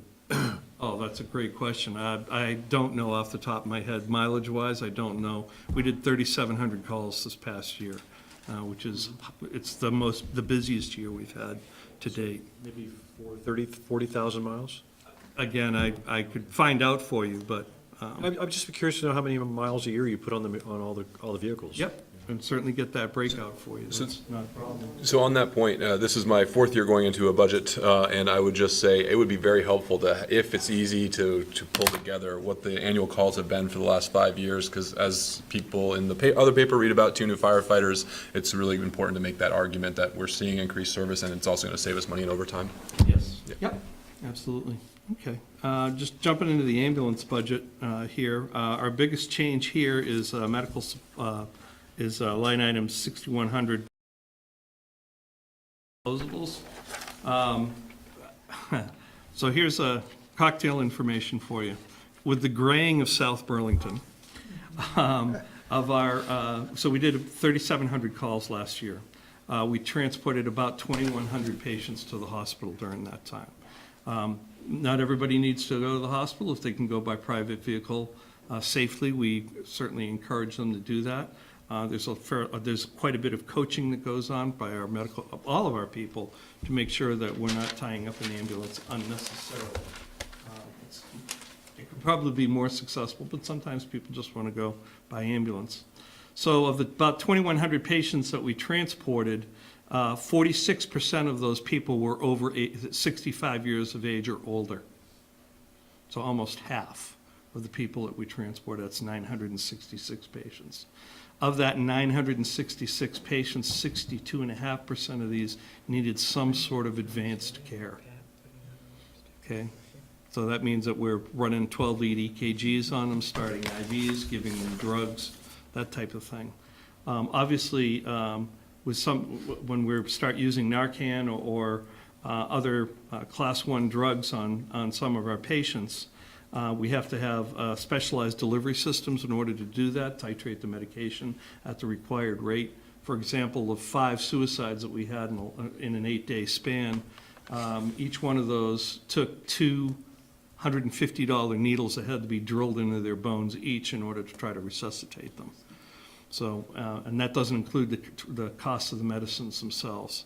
So it goes back to extrapolate that we're seeing older folks who are sicker now in the community than we ever used to have. We can extrapolate basically for every over age 65 building that we build into the city, which was fine because it's good services, we're close to services in the hospital now. We know that increases our call volume by about 100 calls. And of those, about 70% of those are advanced care calls. So just something, it's just information, that's all it is. It's just information. We all know But as that's we the get kind older. of stuff that's good to know. Right. Yeah, and it's good, like I said, it's good cocktail information as you're talking to We're trying to understand the people. impact of certain Right. development. Yep, and you know, we talk about that with the developers and all as we work our way through all of these various things. But those supplies, you can bill for some of those. We can bill for some of them. Unfortunately, if we don't resuscitate somebody, we can't bill for them, so we might be out, you know, a chunk of change. Obviously, we're not concerned about that. Really? It's just information. Yeah, it's just information. That isn't true. Why is that true? I mean, if you go to the hospital and die, You went to the hospital, you went to the hospital and but if you- it happens at your house, you died at your house. There's no insurance payoff for that. even when you have a EMT, a professional Yeah. providing care? If you go to a house seems and bizarre somebody to me. is coded and you can't call time of death because you're not an MD. Actually, we can. You can? Yeah, it's called termination of resuscitation. There's a part of the medical protocols that we all use now. We rarely transport people to the hospital who we haven't been able to resuscitate. So if you arrive somewhere and the person is apparently deceased, you won't try to resuscitate them? Or It depends on how long the person's been dead. There's indications of how long the person's been. Again, that termination of resuscitation is a highly protocol-driven function that we have. So you pretty much try Yep, to do we will. something. But Right. there are times if we have lividity, morbidity, whatever, an individual, maybe they've been lucky enough to die at home at night, you know, just in their own bed, which would be a wonderful thing for some of our patients. You know, we won't attempt to resuscitate Right, them, but we right, still have to assess right. them. Yeah, okay. Thank you. So that's a change, again, in protocols that's happened over the last few years. Do you ever go to homes and there's a DNR on people? Yes, And we you have do. to honor that? Mm-hmm, we do. Okay. Yep, But you have to absolutely. check the paperwork? We do, yeah, yeah, it's called a Colts form, and, Okay. and the family, if the family's been well-educated, Yeah. it's still there. It gets a little trickier if we have family members show up that don't agree with the Colts form. That adds our stress too, that's, just another difficult situation. And so far as in the future, what are we seeing? The one thing I've talked with Kevin and Tom about that you just should be generally aware of, there is another change coming in Medicaid, Medicare reimbursements. It's being driven by fraud in the private ambulance service, people being overcharged for things within private ambulance services. Unfortunately, it's going to trickle down to the municipal services such as ours. The good news is they told us there's a change coming. The bad news is they haven't told us what it's going to be. So the International Association of Fire Chiefs and the International Association of Firefighters are working with the committee and with the American Ambulance Association to reiterate to them as a public safety organization, they cannot apply the same rules to us as they apply to a private ambulance service. We have to treat everybody that we come in contact with. That's what the taxpayers expect. And so we're fighting like heck to get that through the committee's mind, so it doesn't impact us negatively. You folks have any questions? Thank you for your time and appreciate your support. Thank you for your time. Thank you. We certainly hope that the 2 new firefighters will make a difference. Yes, we certainly hope so. Certainly hope so. Planning and zoning is page 7, and I want to thank Paul for hanging in there as our last department He's the cleanup presentation. batter, right? There you go. It's like when the concerts, you're building to the crescendo of the last one. Thank you, everybody. Paul Connor, Director of Planning and Zoning and Chief Sustainability Officer. I'm going to start on the revenue side because after a detailed analysis, which I do every year, of about a 6 or 7 year trend in looking at exactly what has happened, the averages, what's gone up, what's gone down, what we're anticipating in the next 18 months, we are projecting a flat budget from last year. But it's not just a copy paste. So I do a 7-year analysis of revenues in all the different types, and we are right on last year, the average of the last 7 years, and so looking forward again to what we might anticipate 6 to 18 months from now. It's not just a copy paste, that is our best guess as to what's happening. Good planning for a planner. Right? Planning for planning. Good planning. Well, except don't you want fees to go up Well, or revenue to go up? but this is about what we're budgeting for. I understand. It is actually very interesting that year over year, the amounts that we bring into revenue actually do swing pretty dramatically. So just in our zoning fees, 2017, we brought in a little under 150, 2018, $300,000. So over double. But a lot of that has to do with, did somebody come in with a large building on June 29th or July 2nd? And we happen to have caught a year when folks the year before had come in on June 29th, and then a year later they came in early July, and the 12-month period in between, we just didn't happen to get the large one. So that's why we use a longer trend. On the expenditure side, there's really not much more of a story to tell. I think Tom and Kevin made note of the special projects. Last year's budget included $25,000 for special projects, which is the sustainability area. This year's budget. Next year's budget reallocates 15 of that towards the proposed having an energy manager, which we're all very excited about. There's been a fair amount of discussion tonight around the subject of Laserfish, so I'll mention it briefly.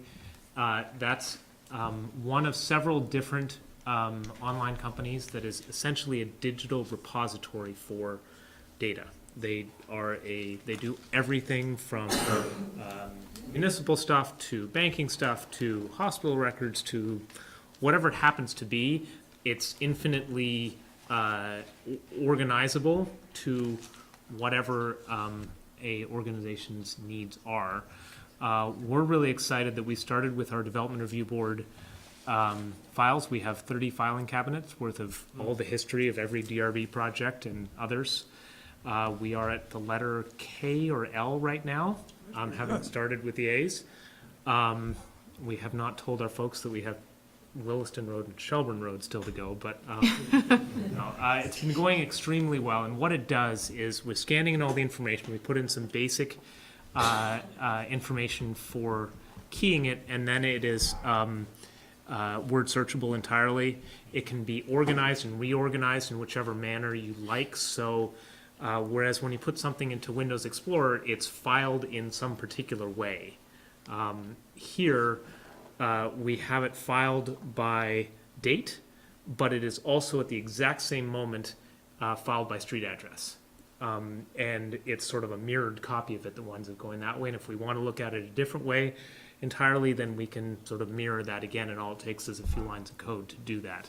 So we're really excited that this is step one of multiple steps in terms of where we're going to go with our digitization within our own department. We're starting with the Development Review Board files, then we'll go to the zoning permits and the sign permits and the various things like that. We'll go over to the assessor's file likely next. It can go into HR things. What we want to do long-term with it is to take that, which is really the sort of final repository, and as was mentioned earlier, there are some ways to do input forms in it. Match that at some point in the future with a more robust permit management software and how the whole workflow takes place of review of large projects. Tie that together long-term with mapping of all this, so that you could click on a map and get all the information that you ever wanted about a given property. So those are later stages. For now, we're working on the digitization and having that first accessible internally, and we'll be probably bringing a question to you at a future time about, do we want to pay for the service of having that available to the public as well? It will be certainly capable of doing that. So, Is that on our servers or on their servers? it is currently on our servers. Well, we bought a special server for it. That was a recommendation that came from the company to do that with its own backups. And that can be, it was a sort of, do you lease space from them? Do you have your own? But that's how we chose to do it. So we're really excited about it. It's going really well. It's just, it's amazing, even just in the first few letters of the alphabet that we've done, to be able to search. Whenever the Development Review Board starts a project, we do a project history on it, and just to be able to do a quick word search on it has saved so much time for us. It's beginning to save time for those who are helping out, who come in and they say, you know, we're just looking for where that water line might have been on this property that hasn't seen a development review in 15 years, and just the time saved for everybody is really pretty spectacular. So could you ask it to give us a log history of every PUD in the city that ever was filed with planning and zoning? Well, conceivably at some point. Yes, I mean, that would be everything. Once you're done scanning, right? And then future, I don't know. Yeah, I mean, it's infinitely searchable, and you can choose to set whatever criteria you want in order to look at it. It gets a little bit trickier when we get into handwritten stuff, especially if you've seen Ray's handwriting. But the other stuff is really well done. We're using, so that'll be in part a continuation of our consulting line budget. We continue to use it to also match work that we do with the Regional Planning Commission, municipal planning grants, consulting services. And really, the rest of everything else is continuing along and pursuing the projects that the council and the planning commission have asked us to go forward with. Which, we've got a lot of fun things coming up this year. We sure do. Any other questions? No, we're good. Oh, where's the Honda Clarity in here? The what? The Honda Car. hybrid Oh, the police car? vehicle is, that was in last year's, but this is in Under current year budget? under city manager, Yeah. We didn't give him a call. That's not that I know of. No, we didn't. City manager, okay. so we have it, Consulting fees. Vehicle expense? yeah, where is that, Paul? Do you see have the I've got number? it at 145, but my numbers seem to be off by 1 or 2. 320225? Yes, we're in 147. Vehicle Oh, okay. expense. Oh, is that being leased? Is that Clarity being leased? Oh, okay. And we got a lower price on it than the prior vehicle. Okay. And plus. It's got a 50-mile range? About 40, but when it gets to be -6 out, that drops. But we found that for most of our The vast majority of the use of the vehicle never uses the gasoline. Yeah, Because we're just going 10 we miles filled the an hour. tank. Yeah, I don't think we put any gas in the And tank. maybe White River or something, but yeah. Yeah. not Do you have a very level 2 charger here for it? Right now, we're just on a level 1 because we never use that much of it. We plug it in overnight. Okay, that's good enough. But that's in the long-term plans to move towards doing that. The state has some money for you for that. We've applied. Alana's on that. Okay, thank you. Thank you. Thanks, Paul. So Thanks for the waiting. next piece is an update on action related to the request from the South Burlington Energy. Can I just make just yeah. two kind of general things? One is a statement and one is a question. The statement, All right. I guess it's an ask. I guess there are two requests. I would love to see, because, I mean, I was thrilled to meet our new HR, but I would love to have on our city website some kind of, here are our employees, here's where they work, and just following the salaries, you know, from one budget line to the next budget line. It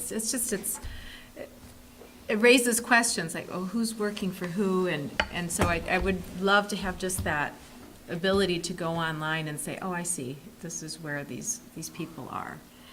So that's the one request. The second had to do Are you talking with about management level or everybody? just a chart. Who flow are chart. who are the city employees? flow Who do they chart. work Yep. for? Yep. I think it's good for people. We've been working on the flow chart, so we can get that finished and posted up there. That would Yep. be, I would appreciate that. Yep. And the second request, or question actually, has to do with the legal.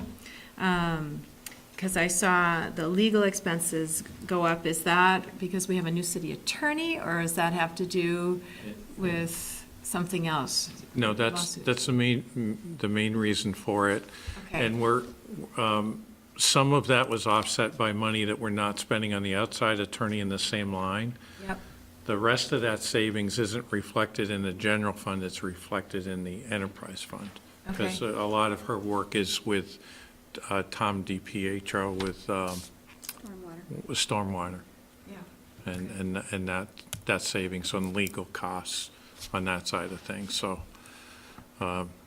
we projected it would be pretty much offset, and I think that's about where we're at on that one, Megan. And for Dorset Meadows, where is that expense? I don't see, are we incurring legal expenses? Is it all in-house? What is, because that actually went down, let me find that again. Our legal labor suits went down by $48,000. Yeah, so everything for outside counsel is in their line. Yeah. I'm not sure how much Andrew is utilizing the outside counsel at this point. So, but for now, I don't think Andrew we've seen a lot of the billing. Keep in mind, outside billing for law firms can sometimes be 2 months behind too, so. But, So that's going to be another firm that's taking care of that? I don't know, that's not, our lines aren't project specific, so it's, I can get you that. I'm just curious if Yeah. it's under our legal costs or under legal labor suits costs or? Yeah, so that would be legal labor and suits, which is outside attorney money. Okay. Yeah. So I can have Andrew pull together so far what expenses we've had that are outside our internal Okay. attorneys. All right, very good. And Yep. the IZ also didn't have anything under the city council, and I know that we've given ourselves a limit, but it's going to go past July 1st. So is there a reason for that too? I didn't know what to put in there, Megan, to be honest. I think as we look at it and determine what the cost might be, I think my recommendation to the council earlier was to consider any dollars that we have that are, as we get the audit at the next regular meeting, I think on the 23rd, that if there's that $60,000 or $80,000 in there of surplus money, I know there'll be surplus money in there. We're still waiting for the draft of it. As soon as we have it, we'll get it to you.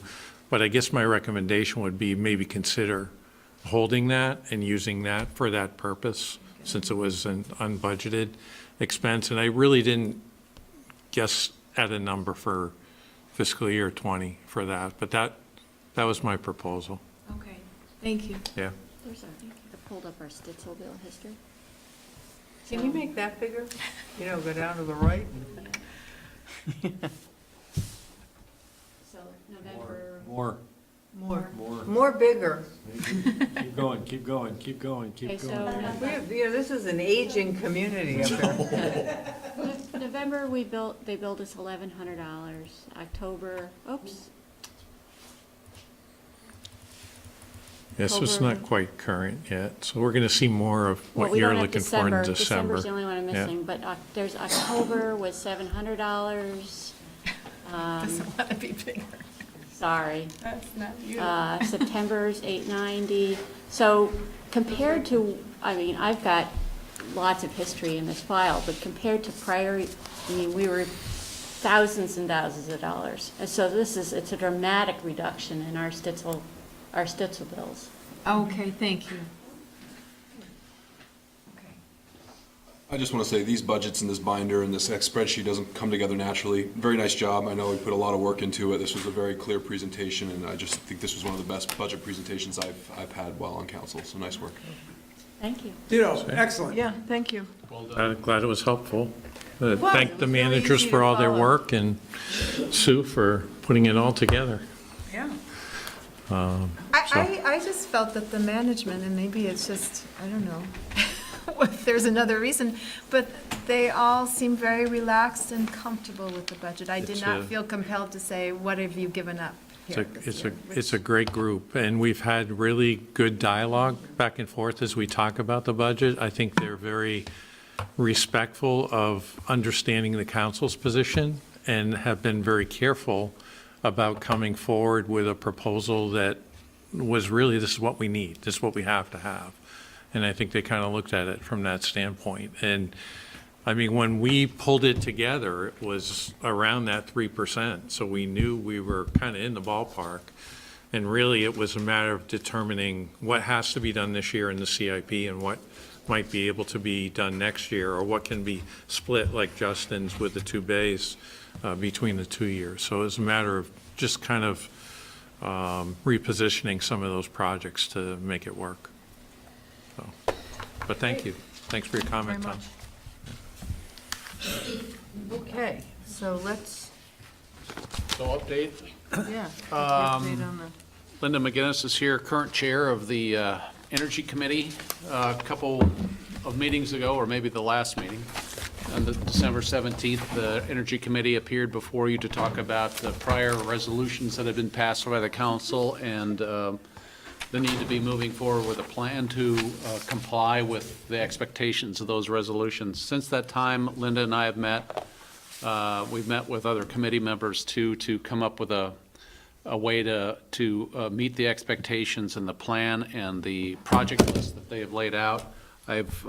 We've talked a little bit tonight in the budget process about where this is taking us for FY '20 and in FY '19. So one of the key objectives of the committee has been to hire an energy manager. So we're in a position now to be able to say that we're gonna, that we've offered a 15-hour position to Lou Brzee, who's a community member, mechanical engineer, has decades of experience in project management. He's known by all the managers and by many members of the community, and I think he's going to work well with the committee and with the staff. We're looking at the opportunity to take the roughly $90,000 of annual income from the solar array on the landfill to invest to leverage into approximately $760, roughly $1,000 immediately, with which Lou then and the committee will have funding available right away to begin to take on projects. So we'll do this very much the same way we've done it with the Open Space Fund, the half cent, and with the 1 cent for Pioneer Paths, a 10-year commitment of funding on the debt, but the ability to immediately embark on energy savings, conservation, and efficiency programs. We will begin during fiscal '20 and in preparation of the fiscal '21 budget to capture what the savings has been from the investments, roll the savings or some large portion of the savings, it's still a little bit of a discussion we need to have, into a revolving project fund. So as the 760 gets depleted, we'll have a growing project fund from the savings that are generated. Again, all consistent with the plan that the Energy Committee has laid out. And then that will be available on a perpetual basis for the continuation of these projects. We have brought on a person to replace Lou to do the Laserfish. Lou is ready to go pretty much. If the council is on board with this plan, we can try to spin this up in the next couple of weeks and have Lou's already doing some work in this regard, but maybe instead of a March 1st deadline to have this off the ground, we can have certainly a February 1st or something less or earlier than that. So that's the concept. Is Lou going to be replacing the streetlights? Lou will be up on top of Lou will be doing that work. As long as he can just stand on his bicycle seat and just. No, Lou won't be doing that. Okay. Linda, do you have any comments or thoughts about? No, I just wanted to say I really, really appreciate both how the council firmly supported this and how fast Kevin and his team were able to put together a proposal. I do have one small question, which is that we had talked about how to jumpstart the revolving fund. Is there going to be a way to jumpstart the revolving fund with any funding? You had said that there were possibilities of coming either from the sustainability budget or from the stewardship fund, which I know are going to, in this fiscal year, hire whatever is left of the fiscal year for Lou. I think there'll be a little bit in excess of what we're going to pay Lou available for that fund, isn't there, Tom? Yes. Yeah, some of that will go into the fund, revolving project fund as well. Okay, so that So could Lou's not jumpstart going it. to take up all that. Okay, great. That's the only question I have. I don't know if my trustee colleagues have anything to say? No? We're super happy. Thank you. It's a great investment for the city. It'll give you returns and returns and returns, so we're really happy about Well, that. I really appreciate all the work your committee does. I mean, you have such a level of commitment and expertise on the committee. It's really impressive, and I think that has really helped push this along and gives me confidence that we really will, begin to invest more, I don't know what the right word is, thoughtfully or intentionally, and then reap the rewards and continue that, because it's such an important thing, and the payback is so clear to me. But we often, in healthcare, it's like prevention and. Exactly. It's It's the exactly first that. thing cut. Yep.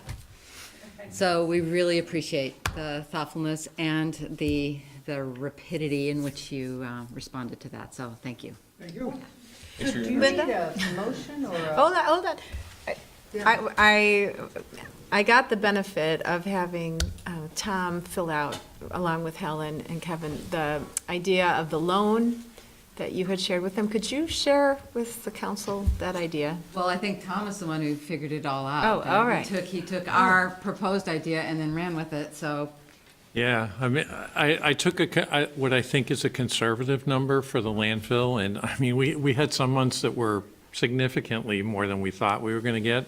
We had other months like a January one, I think, where we had a little over $1,000. I don't think we saw that. Maybe it was October. Yeah. I think it was October Those that we only saw the sun a sunless few days. November So- last year was awful. Yeah, that might have been it. So we took a conservative number and just leveraged the $90,000 to say, what can we get based on principal and interest that we would project? And it came out to about $760,000. And this is income that we are sure we're going to have, in a way to use it for really advancing some projects that we can invest in right away, that will save us additional dollars for, that we can, to your point, continue to reinvest in the community. So it all made sense. It requires the council's authorization for the loan, but not voter approval. other than the budget money. Because you had to guarantee 90,000 a year from the Solar Reserve Fund, which was the idea from the get-go, was to say you have this money that you're going to be saving every year from the Solar Reserve Fund invested in something that's going to give you even more money back to the city. And that's exactly what you put together. So that's what we hope happens. And then at some point, you could actually buy the solar project and have free electricity for the city. So we'll cross that bridge when we get there. But for now, no, and you can buy it in 10 years. Yeah. Well, I'll still be here. Exactly. 10 years, I probably won't. Yes, you will. I mean, I'll be alive, I won't be sitting. Well, that's what I mean. We'll see it happen. I actually got to see the police station be paid off. That's pretty exciting for me. I like how we're saving money right now on heat. It is a little chilly. Can thank Al. Thank Al for that. That's efficiency right there. Exactly. I'm heating my personal space right now. Marcy's got a park on for you. Do we need any motion? I like No, that. I You want a actually, blanket for your legs. We need a motion on the budget, don't we? well, you'll need to approve the budget, but on this piece, as long as I have the consensus of the council to move forward right away in fiscal 19, you don't have to vote on that, I don't Fine, think. we're good. We'll go ahead and do it, but the rest of it's Are embedded in people 20. pretty happy with that, having Lou come on?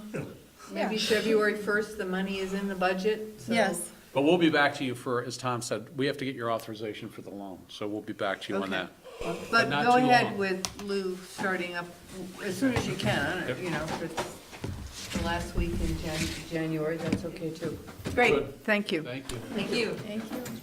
Okay, so the next item is consider and possibly approve the FY '20 proposed budget. I move to approve the FY20 proposed budget. I'll second it. Okay, understanding that we still have the presentation on the enterprise, General fund budget. on the general fund. Okay, so we are approving the general fund proposed budget because the enterprise is a separate, and that we're not ready to hear that.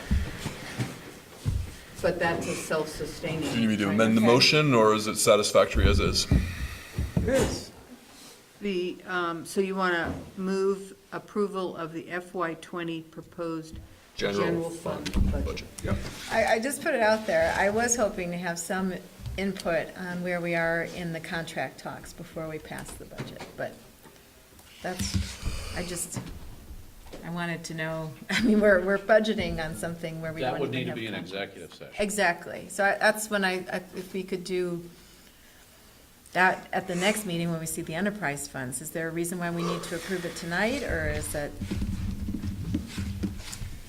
Okay, We'll just hold the motion and wait. hold the That's fine. motion Sure. until on the 14th? You'll plug in a little an executive If that's session in agreeable advance. to everybody, I would just like to have some, I would like you to do it on the 14th because I will Yes. not be here on the 22nd. yes. And I would like to vote on the budget. Yeah, we have to. on the And 14th. I'm going Right. to be in a plane, so I can't even. If people are agreeable. I don't care. No, I think that's fine. We're good. Good enough. All right, so then we'll move on to item 12. Are there any reports on committee assignments? What's the noise going on at the airport? What is I the heard some noise? chatter on Facebook about. people Yeah, complaining it was about all a buzz Saturday morning, Midnight or late night? early Saturday morning. Yeah, I haven't seen that or heard that. I don't know. I always figure it's, their warrior weekends, but I don't know for sure. Yeah, that was drill weekend this past Was there weekend. drill weekend? Was Okay. it drill weekend? Well, that explains it probably, yeah. It was past weekend. Okay. But, I mean, I don't know if you had an airport committee meeting or I didn't, not. You didn't know. since the last time I reported. Okay. Other business? Is there any other business? No? Okay, so we can adjourn and we'll see you next, no, tomorrow. Tomorrow, what time is that? 7 tomorrow? o'clock. Tomorrow's 7 o'clock with 7 planning o'clock. commission right here. And that'll last for what, about an hour for us? Yeah. Okay. Yes. That's About an not, hour probably. that's not a formal meeting, that's just, we're It invited. is a warned meeting of the council. Yeah. We're meeting? We have an agenda? It's the planning commission agenda. You're attending to listen to the speaker and to answer any questions of the interim zoning committees.